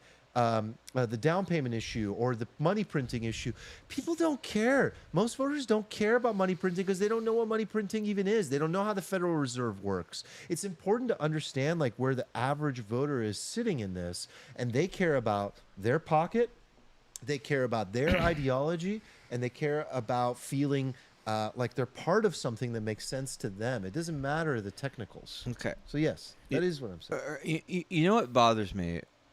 What bothers me isn't the economic ignorance or like the blatant lying, depending on how you want to spin it, right? Like if you want to have a party in the U.S. that just like hates capitalism, right? Like fine, right? You want to like blame rich people for stuff, like fine, I guess, right? I think that's wrong, but fine if you want to take that perspective. What drives me fucking crazy is like I tune in to the DNC last night and I have to like listen to like Michelle Obama like talk to me about like how like her mom told her that like, you know, like we didn't trust people who took more than they needed, and they're like railing against like people and like business and everything, and it's just like, yo, you are worth a fuck. People pay you like $1 million to talk for 15 minutes about some bullshit topic. You just got rich. Like all these people they got rich off of just exploiting the political system. They produce nothing. Like all these motherfuckers. Bernie Sanders in his goddamn like lake house, right? Like AOC like lives in a mega nice apartment in DC. Schumer's rich as fuck. Pelosi's gonna be a billionaire in like 9 months. Like all these people are so fucking rich, and they've produced nothing. And then they make a career coming on TV and telling you it's like the business people's fault and shit. Like if you want to be like Javier, at least like Javier Milei is like, all you people are frauds, and he flies commercial or something, right? You're like, all right, well, even if I don't agree with this guy, like at least he's not a hypocrite. These people are all hypocrites. Like that's what really bothers me. Like if you want to be like, we need to dismantle capitalism, and you're just gonna go like full like Che Guevara, and you're just gonna like live that life, then like it's like I can disagree with your ideas, but like I can't call you like a scumbag hypocrite. Like these people are all scumbags. They all just like don't believe any of the shit they're saying. It's super obvious. They rail against the thing that actually creates wealth in the States, and like the policy of like this entire party in a nutshell is to basically like vilify the people in the country who like actually create value, to take that money to give it to them, the people who build like $80 billion trains in California that don't exist, like those types of people. And then just like wave a little like thing in front of your head and be like, "Woo, sexism!" And then just like, "You remember none of this. This doesn't have to make sense." And then everybody's like, it just drives me fucking nuts. That's what like makes me upset. It's like the hypocrisy and the gaslighting. It's not even that the ideas don't make sense. Like I can deal with the ideas don't make sense, but like But you can understand it when the incentive is to win votes, I think. I mean, like, I understand it, but it's cynical. It's like hypocritical. It is worthy of like the deepest scorn that one can like possibly fathom, because these people are basically like destroying the country to further their own like individual interests and like buy shit I don't know. and I like think collect you could speaking argue fees. You know? that they're being good capitalists, actually, and they just might say they don't believe in it. No, but this they're is being this good is not capitalists. good capitalism is capitalism that operates in like the free market. This is Sure. not the free, like, this is crony capitalism. Like Sure. like capitalism I don't have is a a problem. very specific meaning. I don't have a problem with the game they're playing, though. Like, what I'm trying to illustrate is the policies don't matter. Let the best player win. Let the best policies win, which means that you have to ultimately manipulate a base of people to vote for your policies. And if you feel that the average sum of their opinion is that this is what's going to be the most popular, and that's the policies, like, these policies are a reflection of a base of people. That's it. Yeah. It's that simple, and it's the same thing for both sides. Like, I mean, I don't know. The RNC thing wasn't that much better either. You got like Kid Rock doing. What like, was the corny songs and worst? stuff. What was the what is the stupidest policy that Trump has ever proposed? Like, that you can think of off your head, off the top of your head. Stupidest Like, what is policy? like he said it and you're like, that is so fucking stupid. Like, Tariffs on China. okay, good. Like, that was my pick, right? And when he said tariffs on China initially last term, I was like, this is like economically ignorant. And then it turned out like there was actually some merit to that. There was some like kind of like I still think in aggregate, like, I don't know how I feel about tariffs, but like Biden basically adopted all the tariffs, and like the tariffs are like a thing that I still think is kind of bad, but it's like a thing that wasn't enacted, and it was a thing that is a reality, and like you can make a compelling I think case Trump about has it. been very hypocritical about money printing. And I think he can say that he was handed an economy and a situation with COVID where he was forced to do that. But he had no problem printing. There's money. nothing in his political. he's he's not talking very- about austerity. Like, there's No, nothing in he's- his. Like, he's just like I blatantly know. spending money. But he attacks Biden for printing money. He attacks Biden all the time. Biden is for worthy of printing. scorn for printing money, because the Biden administration printed like $3 trillion fucking dollars, but we didn't need any money printed anymore. Like, you can argue that we needed to print money when we shut down the entire The entire economy. right? Like, That was this his is what I'm saying. argument. Like, you can make some arguments for this stuff, but like, you can't tell me why, like, oh yeah, we're gonna give people like more affordable housing by giving them like $25,000 to buy houses. It's Yeah, just like, I don't think most people it's just- disagree. I think it's I'm just so sure there stupid. are plenty of people out there that disagree with many of Trump's policies. I don't think it's the policies that people have a problem with. It's him. It's Well, just him. That's as a fine, but person. like the policies, like even if the policies are bad, like you can argue the policies with a straight face. It's not like telling you that like 2 + 2 = 7. Like, that's what this Yeah. shit is. It's like 2 + 2 = 7. I'm gonna pee on your face and tell you it's raining. Like, that's what like this stuff is. It's like, Oh, it's, Steven, like, I gotta so, say, your rants this topic are chef's kiss, no drives me notes. nuts, man. It drives me nuts. The best part of your argument was the seal clap. Like, thank you, yay. And I guess that's the part that like confuses me most about this whole psyop, is that when people say we're gonna put price controls, or we're gonna give you $25,000 to buy your house, like, what is it about a group of humans that cannot understand that actually hurts them? Like, when we see it, we're like, oh, that's bad. Like, it's almost nefarious in that you're going to be hurting the people you're saying you're going to help. And I was trying to think, like, what behavioral bias do humans innately have that, like, you cannot You let that are- register? thinking about a second, third, and fourth order effect. Most people do not have the capability, and I mean this with like the sweet love of my heart. Or the luxury. They don't have. Thank you. That's another. That's a aspect better of way it. to put it, yeah. It's they don't have the capability or the luxury or even the desire to think about anything beyond what it means for them. Did you just say the policy is $25,000 in my pocket to make my dream possible and provide a roof and security for my family? Enough said. I don't give a fuck what other effects there are for this policy. And that is how you win the hearts and minds of people. That's how you do it. Now, certain types of people, yes, how they were raised, how they think about things, what their current challenges are and dispositions are. The country that we live in today, those are going to be very popular policies. I just thought of like a semi-argument I can make for one of her policies, because she mentioned preventing price gouging. She didn't necessarily mention price controls. How do you? Okay, if I was because How I do was you I was prevent trying to like the whole time you're saying price like gouging? okay, with Trump's policies you could kind of make an argument if you disagree with it, and I was like, what argument can I make for hers? Like there are other ways to prevent price gouging, right? Like there's monopolies not in the grocery system but like in the food distribution system. You know, you look at like where all the food comes from, it's like I don't know, 7 companies. I'm sure the distributors are very similar. Like you could kind of like break up that concentrated power and maybe prevent some price gouging. You could even like have disclosures about when you increase the price of food by like 10%. Not saying you can't do it. You can do it. You just have to say why and make it public record. I don't know. That would be like I gave it my best shot. You're just describing like enforcing like capitalism. Like one of the that's main just like capitalism. one of the main fundamental premises of capitalism is like transparency and like free markets, which means like you can't like allow like these cartels to form or like monopoly, all this like kind of, you have to just enable fair play. So if that's what you mean, if what you mean by prevent price gouging, you mean like enable the free market to exist in like a, you know, a kind of Well, it took, Yeah. it took me a second to think of what you guys were talking then about. sure, 'cause was in I the agree with bathroom. that. So I was like wondering if you guys were talking about the unrealized capital gains or if you were talking about Started there. inflation or whatever. I was thinking about just like what most people consider when they think about higher prices. They think about like at the pump and they think about it at the grocery store.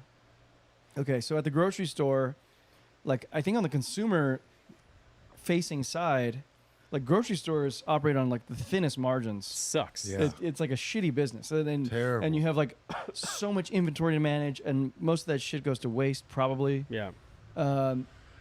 But I was wondering, like, along the supply chain, like, where does price increases, like, where does it originate from? It's like, is it from like the I mean, if you the- simplified it, it's like farmer, distributor, grocery store, right? okay, I'd so imagine. farmers like the origination, and that's probably where it hits first. Right.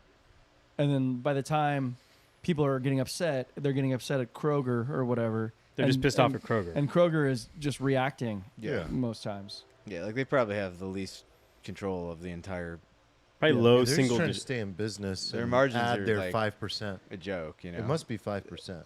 Dude, they're like sub 2. Yeah. It's And, like, like, it's on so most- bad. And I think it's pretty clear that farmers are like operating on tough business too. Like farmers Totally are tough. Yeah. really tough. I mean, they're just like Yeah. worried about their water rights. Yeah, you know, yeah. like, will I have enough water to make the crops Yeah. that, or whatever it is.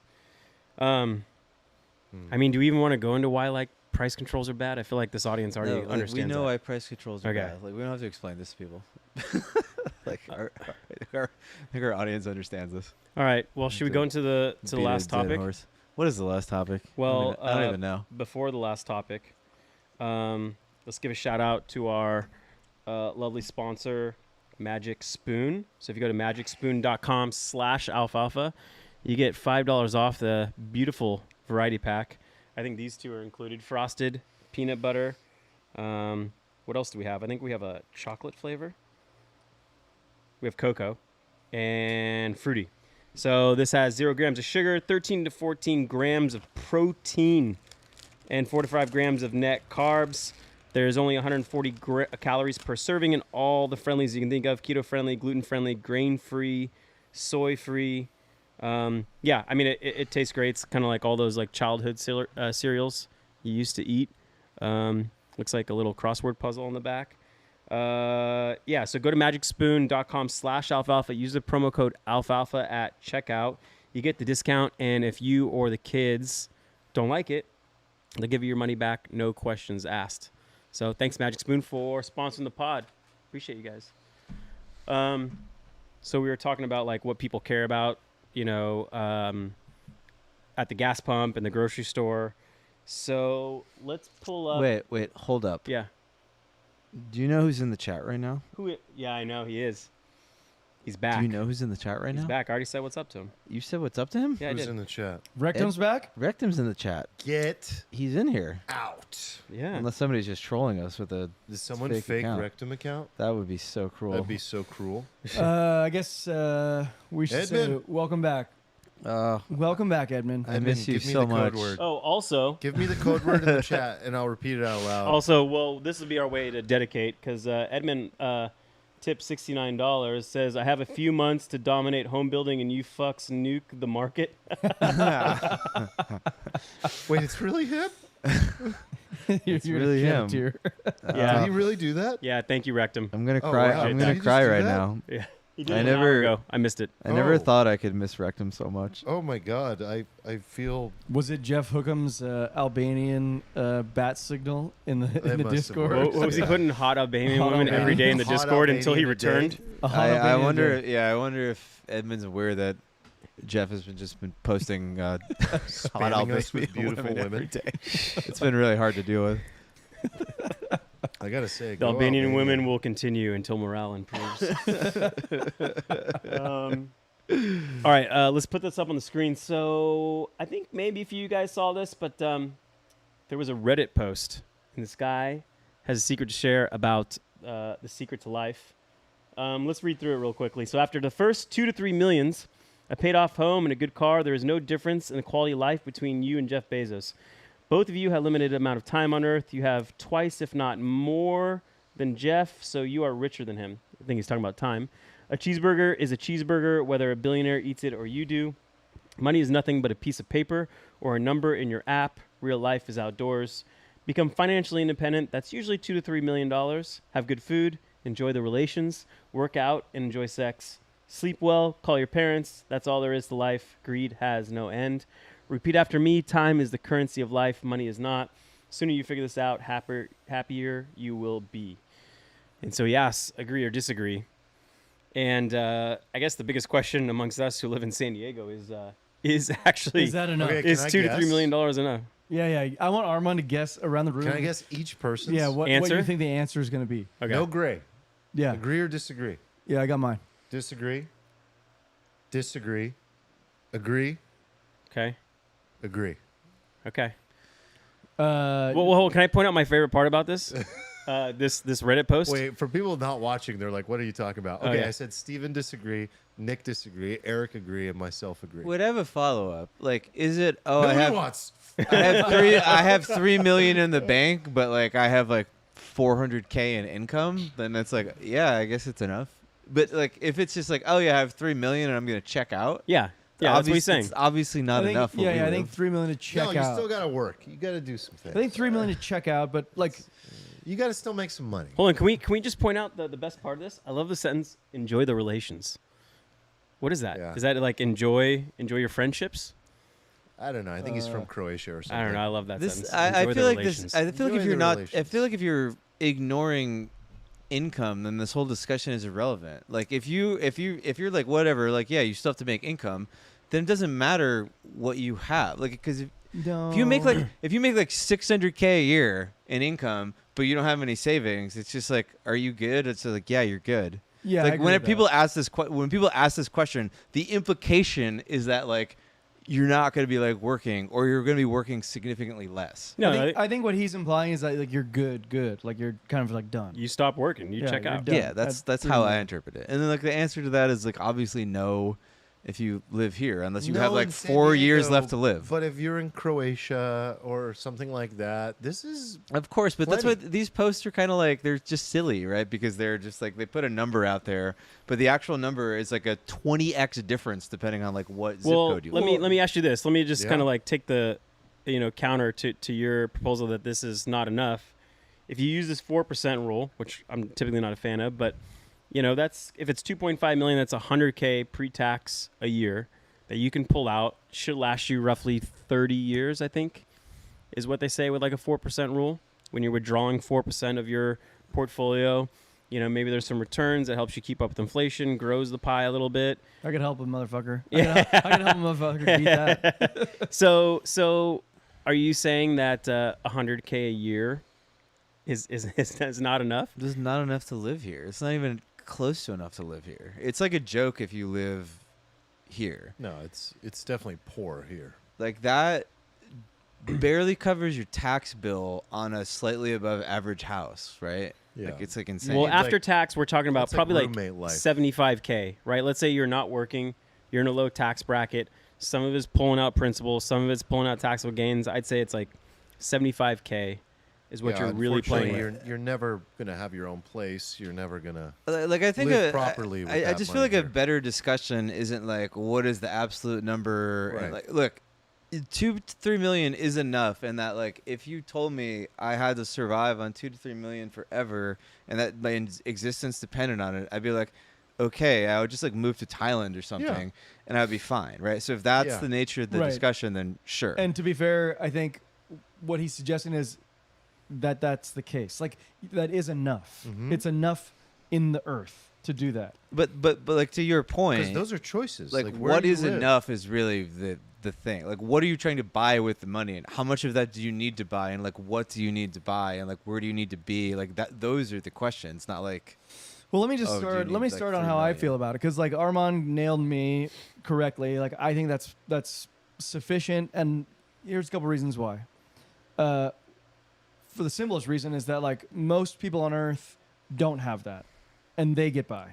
So like that's fine. What's It, the like, average savings for like a 50-year-old? Is like $70,000 or something, $60,000. I don't think know. like what's the number of Americans that live paycheck to paycheck with no savings? It's like more than 50%. And then like you go to like I don't know, like this is definitely enough, right? I think the next point that he makes is like you're richer than Jeff Bezos. Like what he's talking about there is like you have freedom of time. What we experienced just like last week was that like freedom of time is like incredibly valuable, and like Amazing. like some of the stuff we did was expensive, like getting that badass house or whatever. But like a lot of it was like the simplest stuff ever that we like really enjoyed, thoroughly Yeah. enjoyed, which is like spending time with your friends, like being outdoors. Yeah. And like that is fucking cheap. It's very reasonable to like live in a way that like fills your cups that doesn't cost a lot. This is so obvious to me.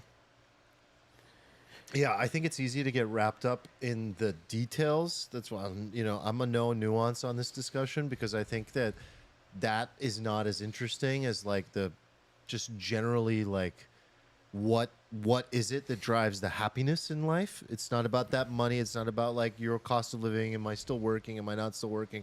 I think the purpose of this little secret to share is that the best stuff is cheap, if not free. It's like good food, good relationships, exercise, great sex, calling your parents, good sleep. But if you're in the pursuit of money, there's no end to that. That's a very simple argument. Yeah. And that if you have the benefit of time on your side, which none of us do because we don't know when our last day will be, but if you have the benefit of youth on your side, then you should be even more grateful compared to Jeff Bezos. Well, you're gonna need who- more money if you have youth on your side. Well, Yes. what I described about this, like you have like the freedom of time. When you have this much money, you have the freedom of time. You don't have the freedom of experiences. Like you can't live like Jeff Bezos experiences on this dollar amount. You can't. But I think that that's like something that is okay to sacrifice to like check off like 90% of what somebody's bucket list might be. Yeah. My guess is for all of us, or at least for most of us, then the real number is probably 10x that, where we're in a position where we're actually able to do everything that we really want to do. And that might sound ridiculous to some people out there, but I think that's just the reality is like 20 to 30 million is probably the number that allows me to have the life staff I want, the help that I want, the passive income that I want, to be able to provide for my family the way that I want, to be able to have the toys that I want, the experiences that I want, because I want to travel in a certain way and I want to be able to do certain things. And that's just, it is what it is. Doesn't mean I need that to be happy, but I think it's a fun goal. I think it's cool to strive for. It doesn't mean I'm going to be unhappy or that I'm greedy until I get there. I just think it's a fun game to play, personally speaking. Yeah, and I don't know. But I don't need that in order to enjoy and soak up the best parts of life. I just couldn't help like do the basic math on this though. Like, okay, so you have $75,000. Like, what's a family of insurance for a family of four cost? Like it's like I mean, my Fif- insurance alone is over $1,000 just for my daughter and I. right. So, you know. So then if you have 4 people, it's probably like 2,000. Okay, so you're already at like 51K, and Yeah. groceries for like a And we family of spent- 4 is probably like $1,500. Well, we spent over 2K, just almost 2,500 this past month. I checked. On groceries? Yeah. And we're Okay. a family of 2.5. You're at like 30K now. Yeah. And maybe your kids have to go to school. And maybe you have to drive them to Or school. daycare, cost of daycare. Daycare. And now you're out of money, and oh yeah, you need a place to live. Yeah. It's like I don't know, maybe this is just San Diego, but like and It maybe is. this is talking about an individual. It is. So if you have a family of 4, yeah, maybe the answer is 8 to 12 million. I don't know. I don't know. Our daycare's 1,200. Don't even want to get into rent. You know, all that. When you add that up, there's no way. It is But- possible. It's possible. Like I think you got to Eric, move though. You got to live Yeah. somewhere that that North Carolina idea, and it's doable, especially with 2-3 million. I just think we're choosing this lifestyle, guys. Like I think that we like to. We have to pay attention to our personal position and bias on this because $2 to $3 million is plenty of money. It's plenty of money. It's just that we choose a different lifestyle that allows us to say, no, my goalpost is further out. That's not possible. we have what is that hedonistic creep? Okay, I think like a better way to frame it that I think of is like how many, like you start with how many people have this amount of money, and it's very little, like of the globe. But then like you think about human behaviors and desires, like they see what's on Instagram and they want to live like what they see out there. What % of people do you think could live like this and be done? Because like I think That's a good question. like some people could, like I know I could just because like I know myself. I'm like I know what I like and it's cheap shit. But like I don't think that a lot of people like what I like, which is like Mm-hmm. I still fucking shop coupons at the grocery store because it's like what I do. It's just like Because you're saying there's so much FOMO out there that it just like is bombarding your brain. So they maybe are living like this, but they're just it and, sucks. And you see examples of people who come into money like this, who aren't used to a lifestyle like this, and they squander it. So I'm talking about like pro athletes at age 19 or whatever, and they have money like this, and they aren't able to make that like forever money. So I'm wondering like what is the percentage of people globally who could take that and be like, oh yeah, I actually am good. It's probably it's a lot lower than I thought probably. You think it's lower? It's a lot lower than I thought if I'm using myself as like a proxy. You know, it's like I think a lot of people would struggle with that. I mean, I don't know if you're talking about the globe. The globe. I mean, China, India, 2 billion. Think it'd be okay? Yeah, they're fine. I don't know. They like to flex. Those two cultures just like really like to flex, like culturally. Yeah. I just see them in the casinos a lot. This is what I'm saying. I don't know. I think most people, the majority definitely would be very happy, would be fine. So it takes me back to like the actual studies that they've done on this. And I think all this is illustrating for me is like another peak of where you have reached diminishing returns. And the first peak is at like $75,000 a year. I think the study said somewhere, I think it was between $50,000 and $100,000 a year, where your level of happiness just skyrockets. Like once you can meet your basic needs, you are effectively as happy as someone who makes like $500,000 a year, even with just $75,000 a year. The total diminishing returns in that range. And I think this is just the next step. Is like when you get to this $2 to $3 million level, say you get to 2.5 million, after that, from 2.5 million to 30 to 50 to 100, you're talking about very small, ridiculous level of diminishing returns. Even the things that I said are laughable. The things that I want, I am completely 100% aware that those are a joke. Those are not things that make you happy. Okay, those yeah. are just desires. Those So are hold just on. fun little games I want to play in life of things I want to do. I want to be able to go to Antarctica on this like first class expedition. I don't need to do that. I want to do that. So what's that acronym FIRE? What does that stand for? F? Financial independence. retire early. So those guys, like on their subreddits, have achieved this level of independence with way less On the $75,000 yeah, per yeah, year with less passive than income $3 million. level. Like Yes. So we know it's capable. Like we know it's like you can do it. Like if you're asking like can you do it? The answer is yes. Yes. The answer is like unequivocally yes. It's more of just like who has the discipline and willpower to do the fire shit because those guys are so they're more like me than me. You know, Yeah. like But the sooner you get to financial freedom and you can continue working if you want, you probably should, because then it's just like, oh, this is more income. And I'm going to work anyway. I'm not going to sit around and be a slob. So really what's going on here in this, I know we're saying let's look at it through the lens of like financial freedom and you're done, but I don't think you want to be done. You want to have your 2 to 3 million in the bank, sure, like this is explaining. You're probably going to work and make your 100K or so per year, and now you have an extra 100K a year. And I think then you start to get into a discussion of like, that's a comfortable life. And you have something to fall back on. You can't work, you hurt your arm, something happens, boom, you still are making some income and you can be happy.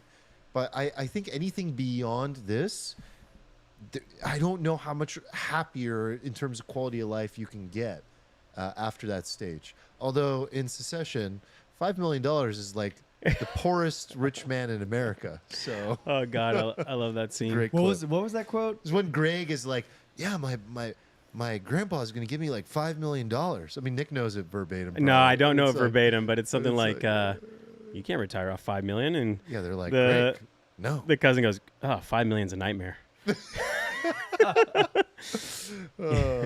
Yeah.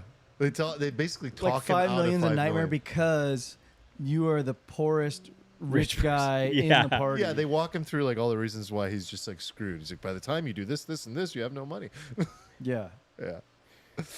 Steven, could you do it? What's that? I don't know. This in San Diego? I don't know. You guys are just making me think about how rich I used to be. You mean like 6 weeks ago? Yeah. Hey, don't worry, you'll be rich again. You'll be rich again. I thought this Oh, wait. topic might trigger Oh wait, you. you were 100% allocated to a volatile asset class. You thought about this, right? Right? I can't even take this discussion seriously. I'm just like gonna jump off a fucking cliff. Oh, boy. Here we go. All right. Well, we had our good coping session. Are we gonna go anywhere afterwards? Yeah, we didn't do any therapy. Yeah, I wanted to hear more about Steven's feelings, if I'm being honest. Do you want to hear about my feelings? Yeah, how are you feeling, Steven? I don't feel good, I just man. realized Do I look like I feel good? that we didn't do any of that. Well, I think like this conversation opened a door. It opened a window, at least, of a way for us to communicate where you maybe aren't Hey, can feeling we just great. talk a little bit? It's A just little gonna be quick like 10? you want like Popper? it's gonna be like a end of episode Easter egg for the people who stuck around. Yeah. I mean, I did post in the Discord that we're doing a therapy session. People are very disappointed right now. No, but just no joke. No joke. Like, yeah, how are things? What have you been thinking about lately? Is it the market? Is that a big factor? You've been traveling. Yeah, what's- thinking about things. I know you got pooped on recently by your nephew. So I didn't you get know, pooped on. I just saw a lot of poop. saw a lot of poop. Sorry. Yeah. Thinking about that. What's wrong? Just between us. Yeah, I don't know. Candidly, I've had a very hard last couple of months of my life. It's probably been like, I don't know, probably the hardest couple of months of my life, I think. S tier. Yeah, like negative S tier, Use his language. I like that. I guess. Yeah. I don't know. Like, I've been having a hard time. I blew up pretty hard last month financially, in spite of saying everything would happen, because I got sucked into, hopium for a stupid asset that is a piece of trash that I wish I never dedicated my life to. And like life is weird because like I'm turning 40 and I don't know what I'm doing with my life, you know. And Midlife crisis. everybody around me is having fucking kids, going home and hanging out with family, and people having kids, and people are like really old, like shockingly old, and I just feel like I'm like being confronted with my own mortality, and all this stuff is like coming at me, and then like I'm like having health problems too for the first time. What was like, that? really bad? You mentioned it in the Discord, and I wanted to know more. Yeah, I mean, like I've been, it started off kind of innocently, or if not irritatingly, when I used to play golf. Like seriously, like 15 years ago, I got like the yips, and I couldn't putt anymore, and then I couldn't chip anymore, and then I couldn't pitch anymore, and then I went from a 4 handicap to like a 20, and then I like quit golf, right? And that was like annoying. And then, I get into pickleball, and pickleball is cool, and I started playing pickleball, and I was like, oh, that's funny. Like, I just like accidentally like twitched and hit the ball out of bounds, and then, but it's like it's been getting like worse and worse and worse and worse and worse, and like I can't I can't dink a ball anymore. Like I can't like have a ball go in front of me and go like dink. Yeah, your body like refuses to do that motion. Like I can't control my hand. It's like really weird. And like I went to a doctor yesterday, and they're like, well, you probably don't have ALS. And I'm like, probably? And they're like, yeah, probably. Most likely not. And I was just like, okay. So that freaked me out. It's just like hard because 7 months ago, right, I was like on top of the world. I had nailed every trade, and everything was cool, and I was like held it. But now it's just like everything's like reversed, and like everything comes at you pretty fast, And I'm just like wondering, like, what do I do? Like, who am I? All the stuff. It's like. It's tricky. So like this whole conversation, we're like, oh, it's 2 or 3 million, and like I was like having trouble taking it seriously because it's just like, oh, this is like a conversation that would have been funny to me like a month ago, but now it just seems like kind of dumb in a particular way to me, because like it's. Did you take paper losses or realized losses? Oh, realized like Okay. very bad. And, like I had like a comedy of errors, some of it bad position sizing, some of it bad maths. I got like basically like exploited by a DeFi protocol in the process, which is just like an additional kick in the nuts. So yeah, it's pretty bad, quite candidly, super bad. And I don't know, it's just like I know like Ollie came on here at the beginning of the episode. He's like, you guys can talk about crypto, and I was like, I don't want to talk about crypto. I'm just so fucking over it, Like I have gone from like nothing to a lot to nothing to a lot to nothing to a lot, like so many times. But like this worst one was like the worst because like this last year, like I had so much hope, Like I actually had like hope. And I didn't even really have hope. Like I still was going to be like, no, like I still had a plan. Like you guys were talking to me in like April. I was like, I'm selling everything in May. I'm selling everything. And like I did, but then like I like tricked myself to like, oh no, the ETF is different. It's different now. It's different now because this wasn't priced in and all this stuff. And it's just like all the plans, like all the original plans were correct. Like I said at the beginning of the fucking year on this podcast, I'm like, this year's gonna suck. Like it's gonna be disappointing. Like we're gonna go through this year and it's gonna be a bad year for ETH, and it was, but like I still like over allocated to it because like I just like I have like a soft spot for it, Like I do. So do I. I do believe in it, but yeah, man, it's hard to just see it go down in a fucking dumpster fire, and it's hard to attach yourself to it both like financially and like emotionally. So I feel for anybody else out there who is feeling like this right now. But yeah, it's That's one of a few things that you mentioned. yeah, it's a lot of things. It's just like normally you'd be like, oh well, okay, so you're poor now, but like at least you've got like your friends and family, but like it's like weird. Like I don't feel like I have friends anymore because like everybody has kids. I don't see anybody anymore, so like I feel like kind of isolated from friends, so I can't fall back on that. And then normally I'd be like, oh, you just play pickleball, and I love playing pickleball. You guys know how much I love playing pickleball, so it's just like, I don't know, like it's like imagine, Nick, like you like go to fight and like you go to punch somebody, and like every time you punch somebody you just like accidentally punch yourself in the face. Like how much would you enjoy fighting? Like what if like the thing you used to do every day to like release and everything, like you can't do it and you just feel like a fucking moron? Like that would suck.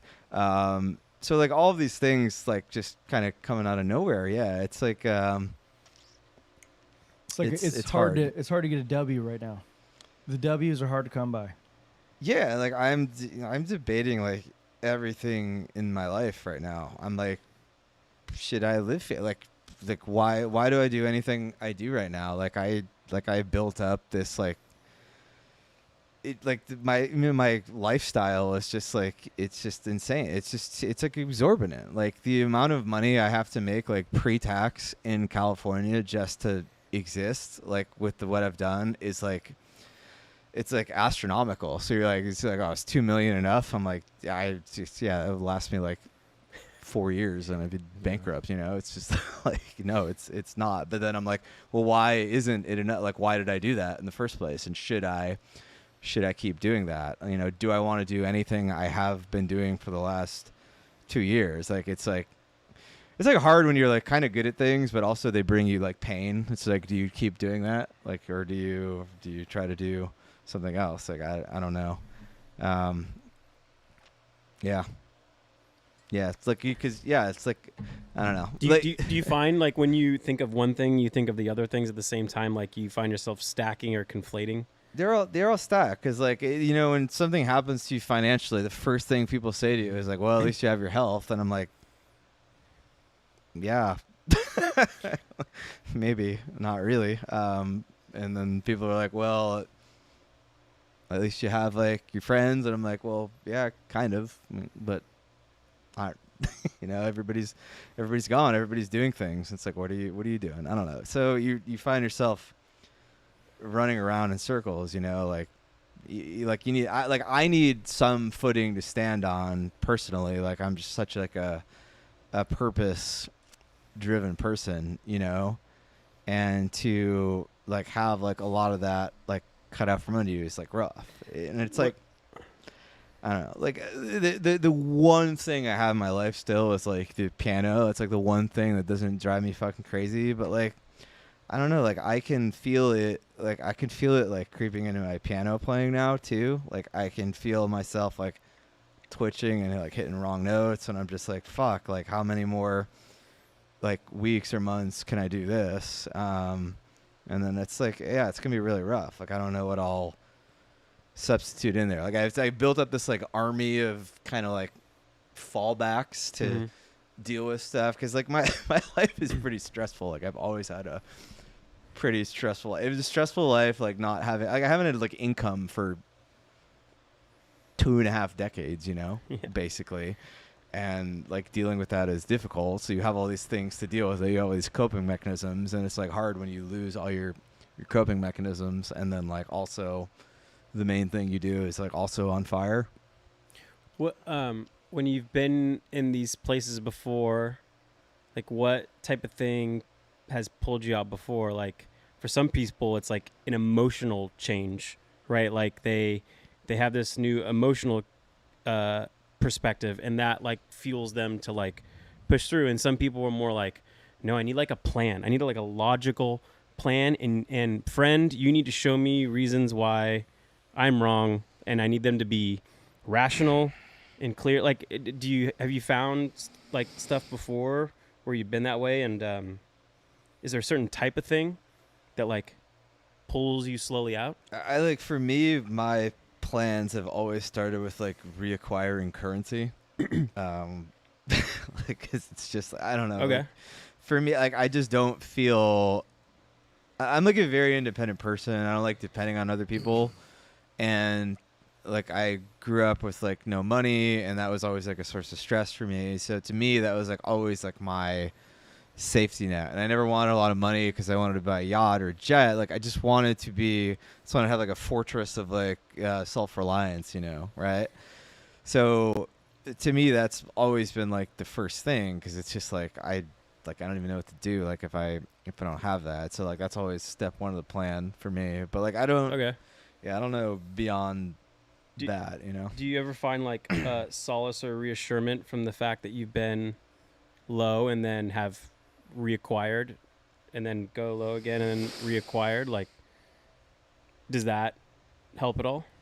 A little bit. I mean, I've lost everything and made it all back so many times at this point that, like, you would think it'd be like, oh, it's fine, you do it. But, like, you do get to that's a one point, way of doing it, right? You get to a point where you're like, did I get lucky? Am I too old to do this again? There's a point where it's just like not like, it's not cool. It's like not cool to, it's like fine. It's funny when like I am 21 and I make like almost like $1 million and then blow all of it. Right. And it's just like, haha, you dumbass college kid. I saw you in a nightclub once or twice. Like you just, just right. And then, but you just like rebuild. But it's like, if you do that at like 70 when you have a family, it's not funny. Right. Like, so there's like a spectrum in life, and I don't know, you have to like de-risk at a certain point, I guess. But I don't know. I'm not good at de-risking. I'm always just betting a lot with like strong conviction, Do you feel like you have to make it back the same way you lost it? I don't see how I can mathematically make the amount of money I need without doing what I already currently do. And I know that I'm good at it and that I can do it, but like capital is also like a bitch of a thing, because it's like if you're like a really epic coder and you lose your job and you're making $500K a year, well, you just get a new job and maybe you're making $300 or $400K a year, but you're still making $500K a year. Like if you're like a capital allocator and you make money by like growing your capital, and you had like, 100 million in capital, and then like you blow it up and now you have like 8 million in capital. Well, if you're making 15% on 100 million, you're making 15 million. If you're making 15% on 8 million now, you're, I don't know. I'd argue you're not, I mean, that's probably a bad example, because that's still like a lot of money. But like if you like, there's nothing you do in like other professions where like you actually just like destroy your earning power in like a similar way. No, what do you mean? All these other assholes just raise another fund. Yeah.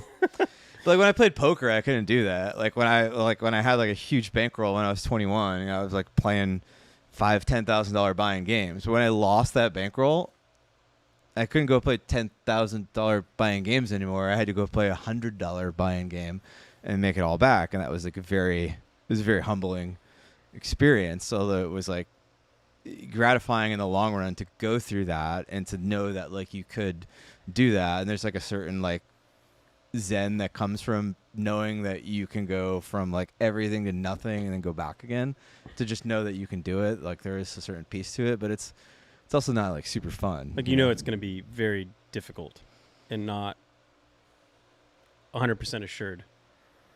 Yeah. And like you have to like make decisions too. You're like, all right, look, do you still keep all of this money in like Ethereum? Or do you like say like, I gotta sell down a bunch of this position. I need cash. Like I gotta pay these things. I gotta pay these things. And then you're kind of like killing off your kind of like dream in a particular way, because that's never going to be realized, because you're saying goodbye to it, and you have to like let that go. And that's like that's a tricky thing to do. Like if you get to that point, for sure. Right. So you said something interesting, because I think any low is an interesting time because it allows you to reassess. And you said you're just like assessing everything. So is that more like is that a serious thing that you're thinking about? But you just said there's no real other profession where I can generate the level of income I need to like, meet my lifestyle needs. So is it other things maybe that you're potentially considering doing differently? Said maybe even, it sounded like you said you're even considering living in Thailand or something. I don't know, like, because sometimes when you hit a new bottom, it can open a lot of new doors and force you to view things very differently, and people tend to like transform their lives in really positive ways. It sounds a lot to me like you're talking about this up and down roller coaster you've been on, and you are thinking about making some changes. What I mean, are you? What are some of those? I mean, I'm thinking of like just I'm thinking of like just like liquidating my whole life, to be frank, and just going back to like hunkering down and just it's just going back to like kind of OG mode, you know, because it's like very mentally stressful to be like, oh god, I only have like X months or years or whatever it is of like runway left because you've built up all this like overhead that you have to account for. I mean, and then- do you think it's true? This is like this things that we own us. It's heavy, isn't it? Like, I feel yeah, that it's all the definitely time. true for me. Like I quite frankly wish I like if I could go back in time, like I would have never bought my house because like my house ended up owning me to a degree because like it not only became like this like asset that had like a lot of it's very expensive, right? Like sure it's kind of gone up in value, but it's not like value you can recoup. Like it's like illiquid paper value, right? But then you are paying taxes, you are like paying for upkeep, you are paying for electricity and landscaping and furniture and all these things, and those things are like super super real. And then like you not only have that, but like you kind of like mentally attach yourself to it too, and that's like this is the bad part about like owning possessions. Like it's Yeah. not something I ever really did. Like I never was like a car guy or like a this guy. I was never a flashy guy. But like if you buy like a nice house and people are like, oh my god, he's got a nice house, like it's just such a thing, and then you're just Identity. like, oh, I'm the guy with the nice house. Like I gotta keep paying for this house, and then like you will start doing things, you start taking risks and doing things you might not otherwise do because you're just like, I have to, you know, I got to keep Super true, dude. doing that, you Mhm. know? And you know, like reality, like in reality, I probably should just like snap sold it like after the last bull run. Like as soon as everything went to hell, it's just been like, oops, go back to cash and like wait it out. But like, you know, you don't want to do that. You want to like make everything work. And like I did make it work. I like fucking killed myself doing it. But like it's like hard to make that work in just like a market that's going to hell for like years on end. Yeah. Right. And then it's hard to go through those like years of like wandering in the desert. You're taking bullets left and right, metaphorically, but still like it's like, you know, we dodged a lot of landmines like last cycle, and like I didn't dodge a lot of them. I took a lot of flesh wounds from a lot of them, and it's tough to think you've made it through all of that, and you go through all of that, and like everything looks like amazing, but then like for some reason it's not, and then you kind of get like rugged. But that's like a very painful rug because again, like you had hope, and then you had all of this time that you were like kind of fucking just dealing with that shit and like fighting it. And yeah, I don't know. Like that's kind of the hardest part. It's like, do you keep going with this thing? Like, do you really still really believe in this thing? Like people want you to like bull post about that thing. And like part of me is like, yeah, I still believe in it. And like part of me wants to be like, just fucking just sell like 80% of everything you have and just go do something else, you know? Just be like kind of attached, but not really. Cause it's like, it is pretty psychologically painful. Like, and this is somebody who's like lost a lot of money, like a lot of times. Like, and I'm still just like, it hurts. It's partly the money, but it's also partly just like I don't know. You just feel dumb. You know, you feel, you don't like, nobody likes giving themselves to something, even if it's like a random virtual non-existent thing, right? You're still giving yourself to like an idea. Like we don't like to look at that and be like, oh, this didn't work out very well, you know? Because then if you put yourself into it, then it also says something about you when you say something about that thing, and we don't like to look at ourselves in the mirror that way, you know? It's like it's hard. It sounds like you have a lot of options, though, you've thought about. Some of those don't sound pleasant, but they are options. Yeah, I don't know. Like I am just a I think I'm just a professional gambler, and I think that's like unfortunately what I'm good at. It's how I've made all my money. It's how I've lost all my money. But it's how I've mostly made all my money. Like I'm clearly good at it in aggregate, and I, see a path forward to it. It's not in crypto. Like I just don't ever want to trade this asset class again, quite frankly, because it's too much of a fucking shit show. I'll be happy to keep it in my portfolio, but like it's just I'm just like too old for this shit, man. Like I can't sleep, and I just can't do anything. You just get black swanned constantly. Can I talk to you like we weren't on this podcast right now? Like the stacking thing is like the worst, right? Like when you have these like 3 or 4 things, and like you have one thing that's clearly bad, and then like these other things, and you like stack them all on top of each other, but like there are a few like immediately in control, right? Like the physical one, right? It's like this uncertain thing, unsure what it is. It kind of sucks, but like there's ways to like take control of that block in your life, right? Like one could be, your physical outlet is pickleball, but there's other ways to feel strong about that like square in your life, right? Like the physical part, right? That there's ways you could get strong, you could get lean, or you could just focus on like, how do I turn the uncertain into certain, right? Like this is like an uncertainty I have. There has to be a path to like be certain about it, whether it's good or bad.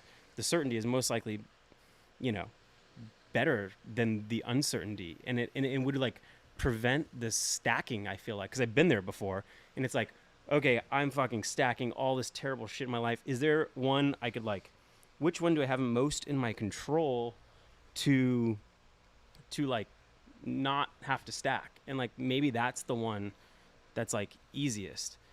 And then the money part, like yeah, you have to go back in, but and it will be difficult, but like you need to be prepared to go back in. Like you can't just like, all right, I'm tilting and I'm gonna go back in. No, like if you can chop off one of those things you're stacking, particularly the physical one, like maybe you're in like a better mind state, a better state to like, okay, now I'm ready to like build it back up.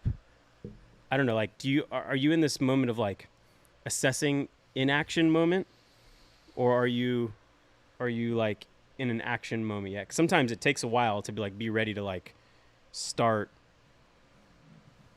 acting on it. I mean, I'm definitely in an action moment. Okay. I mean, I had to go through some thought exercise. Like it's like an interesting thought exercise. Like if I posit it to you, like, okay, imagine you have like nothing and you have to make $30,000 a month, and you have like 4 months to do it. Like, what would you do? Right. It's a pretty extreme scenario. But like I know what the answer to that question is for me. Right. And so I started doing that. Okay. Cool. But it's like I don't know.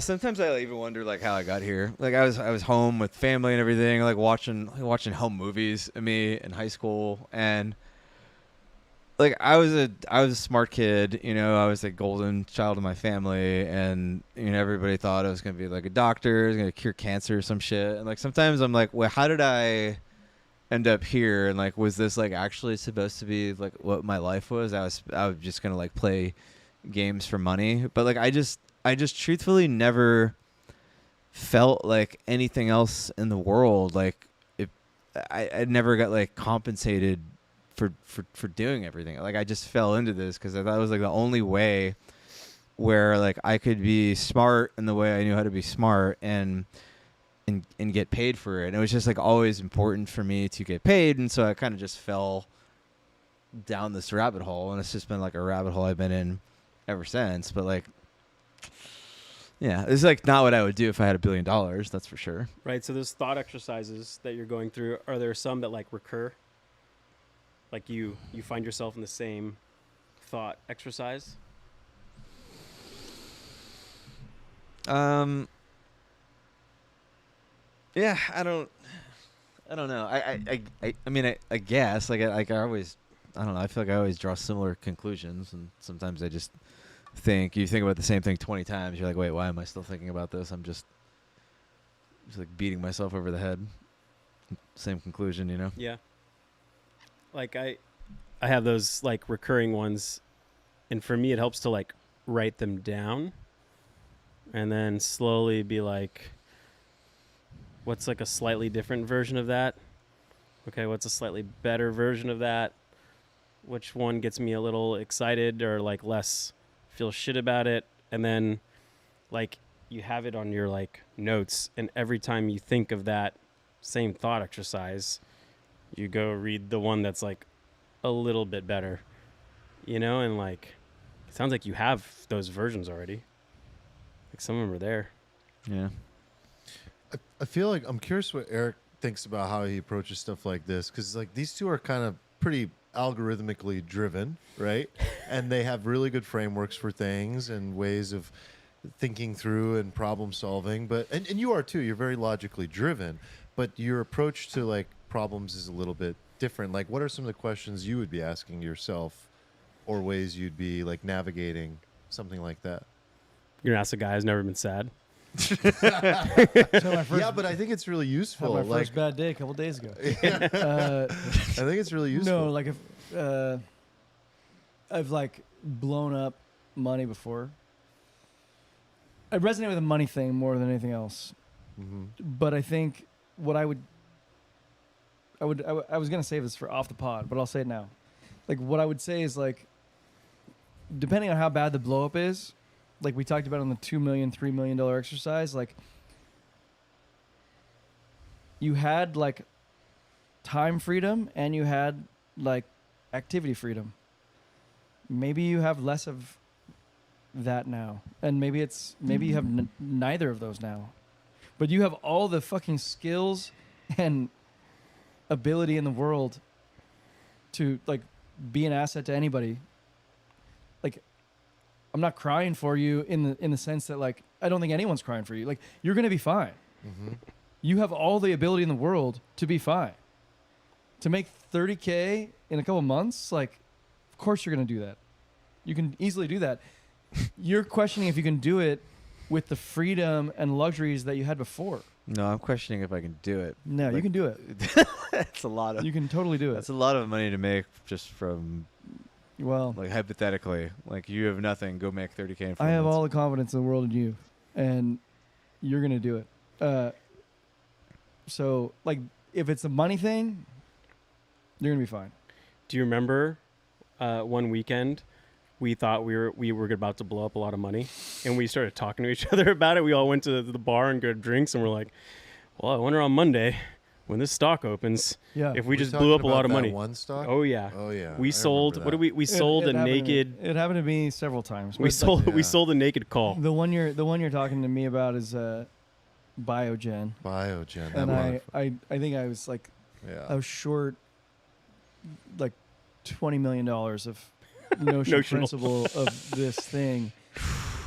That was like I sold out of the money puts at a level that the stock went right to, but not below. It's crazy. But then I tiptoed too close to the fire. You ended up making Several money times. on it actually. Yeah, I made a lot of money. Yeah. But I've tiptoed too close to fire. I've burnt, and this is no news to anybody who like trades, specifically not you. But you know, here's what I would say to you as a friend. First of all, it's like I know you like the crypto game, but your skills apply to all asset classes. So like crypto fucking sucks. Like it fucking does. Like I stopped caring about it 6 months ago. Our audience is gonna hate us for And this. like it doesn't suck because it's not like it fundamentally sucks. It sucks because the price action yeah, sucks. it does. And like when we went on Bankless the first time, I think you and I specifically said like, or maybe even just me, I was like, I'm a mercenary here. I'm in here because this is the best risk reward. This is my opportunity to make money. But if that ever shifts, then I will look for other ways to make money. yeah. And like I kind of thought we were all on board with that. Yeah. I mean, that was always the thing For sure. that kept me going. But when you look back in retrospect and you're like, wait, I could just put all my money in Facebook stock. Like any stock, like any Mag Yeah. 7. Like, why? That's what Eric and I Why talk would about you? all the time, Why man. would you fucking do this to yourself if you Exactly. could just bought a Eric and I stock? talk about it. It's Exactly. just like- and like you could just like look at like you can just look at NQ futures as much cleaner trading, or you can just like look at none of it and just buy Mag 7 and fucking retire with your 2 million. Like Yeah, we've gotten a lot of pushback on this, but I mean, when certain things happen, it becomes very obvious, like that's I mean, nothing is. It's all obvious in hindsight. I mean, Yeah. nothing's obvious. But the details of it aside. I mean, there's like what you're talking about, and then there's like what I have had to go through, and so I'll never understand your exact worldview. Of course, like that's only you're going to fully understand that, and most people's advice is going to suck and not really work. But I agree with parts of all of this that the foundational thing. First of all, I think maybe more importantly. A man's worth is often driven by his bank account and his portfolio and is able to generate money. And this is just, it just is what it is. I have felt my sense of confidence and worth diminish so goddamn rapidly when I go through a dry spell. And my version is I'll never understand your world of trading and gambling. You know, I don't even like to gamble. So I'll never fully understand that world of how you make money and make an income and even just like get from month to month and that sort of chaotic 24/7 lifestyle that you have clearly a huge skill set in and you've committed to a certain degree. And I agree with Eric that I think the same way that you've gone up and down and blown up and lost it all and gone big again, you will again. You will again. You'll figure this out. It's what you do. But I'll never understand that fully. But that aside, I know that my entire sense of worth and confidence, unfortunately, is heavily correlated to that. And so I think first things first, it's important to take care of that and attack that from a place of confidence. So it's like if I don't have confidence in the numbers I'm looking at, where can I derive that confidence from? And for me, it's physically. No matter what it takes, there has to be a way to just like digestively feel good, mentally feel good, physically feel strong. Like there just has to be like the sleep has to be fucking right. Like everything has to be so dialed physically to be able to tackle the money problem, because the money problem is so big and so heavy that when I get into that mode, I'm just like, I have to get this part right because this part is going so terrible right now. Then once the mind is right, I believe that it can even begin to find solutions. I believe it's impossible to operate and find solutions from a place where you're mentally and physically weak, because all you're looking for is problems. And when you start stacking and you start seeing things negatively, everything's negative. Your relationships are negative. Pickleball fucking sucks. The food I just ate fucking sucks. The travel I just went on fucking sucks. Everything just sucks when you're in that place, because that's the color from your eyes. That's the lens that you're viewing the world through. So the first thing is like changing the lens, changing the color, changing the hue to then even be able to find solutions and tackle the problems. That's the only way that I've been able to get out of these situations, because I've found when I continue to try to solve the problem from that place, I actually make the problem worse and I make more poor decisions, and I find myself actually doing things that cause more pain long term that I think are going to solve my pain short term. But I just make it worse. I in like the that. end. I think I try to follow that sometimes. Like you do the physical first, and like in particular, do something that's like so fucking exhausting, like max effort, whether it's lifting weights or like a cardio workout. Because then when you do that, the sleep kind of solves itself. Because when you're going through hell, you're just like, if you didn't completely physically exhaust yourself, you're basically just like staring at the ceiling, going through like mind scenarios constantly. But like if you can actually physically exhaust yourself, then the sleep's a little bit better. Yeah, and then you don't get me confidence. wrong. There's plenty of times where sleep is not an option. Taking care of my physical health and eating well is not an option because the situation is so bad that you've got to pull the all-nighters. You've got to be low sleep. You've got to get it done. So I don't think that that's like a sure thing either. I've been in so many situations where I'm like, yeah, that sounds good, but I can't do it. I've got to solve the problem. But I think that the big domino, fortunately and unfortunately for a lot of men in particular, is that self-worth and that confidence is driven from that place. And for you, I can only imagine, because it's like, okay, wait a second. If all of so much of my self-worth is coming from that place, if I'm riding on the emotions of the market and my portfolio, well then fuck, I'm like constantly battling, and I'm volatile by nature. Like my whole life is going to be volatile by nature. So that part I don't understand. That part would be very difficult for me. And that's coming as someone who's a risk taker, who's gone on dry spells for months, if not multiple years even before, and then had big wins, and then been like, cool, I'm good for a few years now. So I don't know. Different, but same. I got one more thing, and well, I actually want to start with this. If any of you guys really blow up, you can live in my house, and I'll live in your you'll house. always be fine. Like I'll never let you guys not be Careful what fine. you say. You'll never not be fine. You got a good sized backyard. I You'll can never pitch a not little be tent out fine there. because you can always come stay with me. But what I would say is, on a broader scale, I say this to myself even, because I've been down, I've been blown to smithereens, and I say to myself, it's like everything that life throws at you is an opportunity to learn. Mhm. And if you don't learn from that experience, then life's going to give you another opportunity Yes. to learn. And it's like, if you fucking keep on not learning, Yeah. then That's it's, what my question earlier was about. Is like, is there a shift here? Is there a change that I don't know. perhaps life is asking you to consider? Because if you go through, but maybe that's just the nature of trading. You just go up and go down. But Maybe. sometimes I ask myself that. I'm like, Sell, I don't know. Sell Is a little, this- set a little ETH. See how it feels. Maybe. Yeah. But just know that you're never going to not be okay. You Yeah. can come stay with me. yeah. You can wake up at 4 a.m. with them. trade the market. Already doing it, buddy.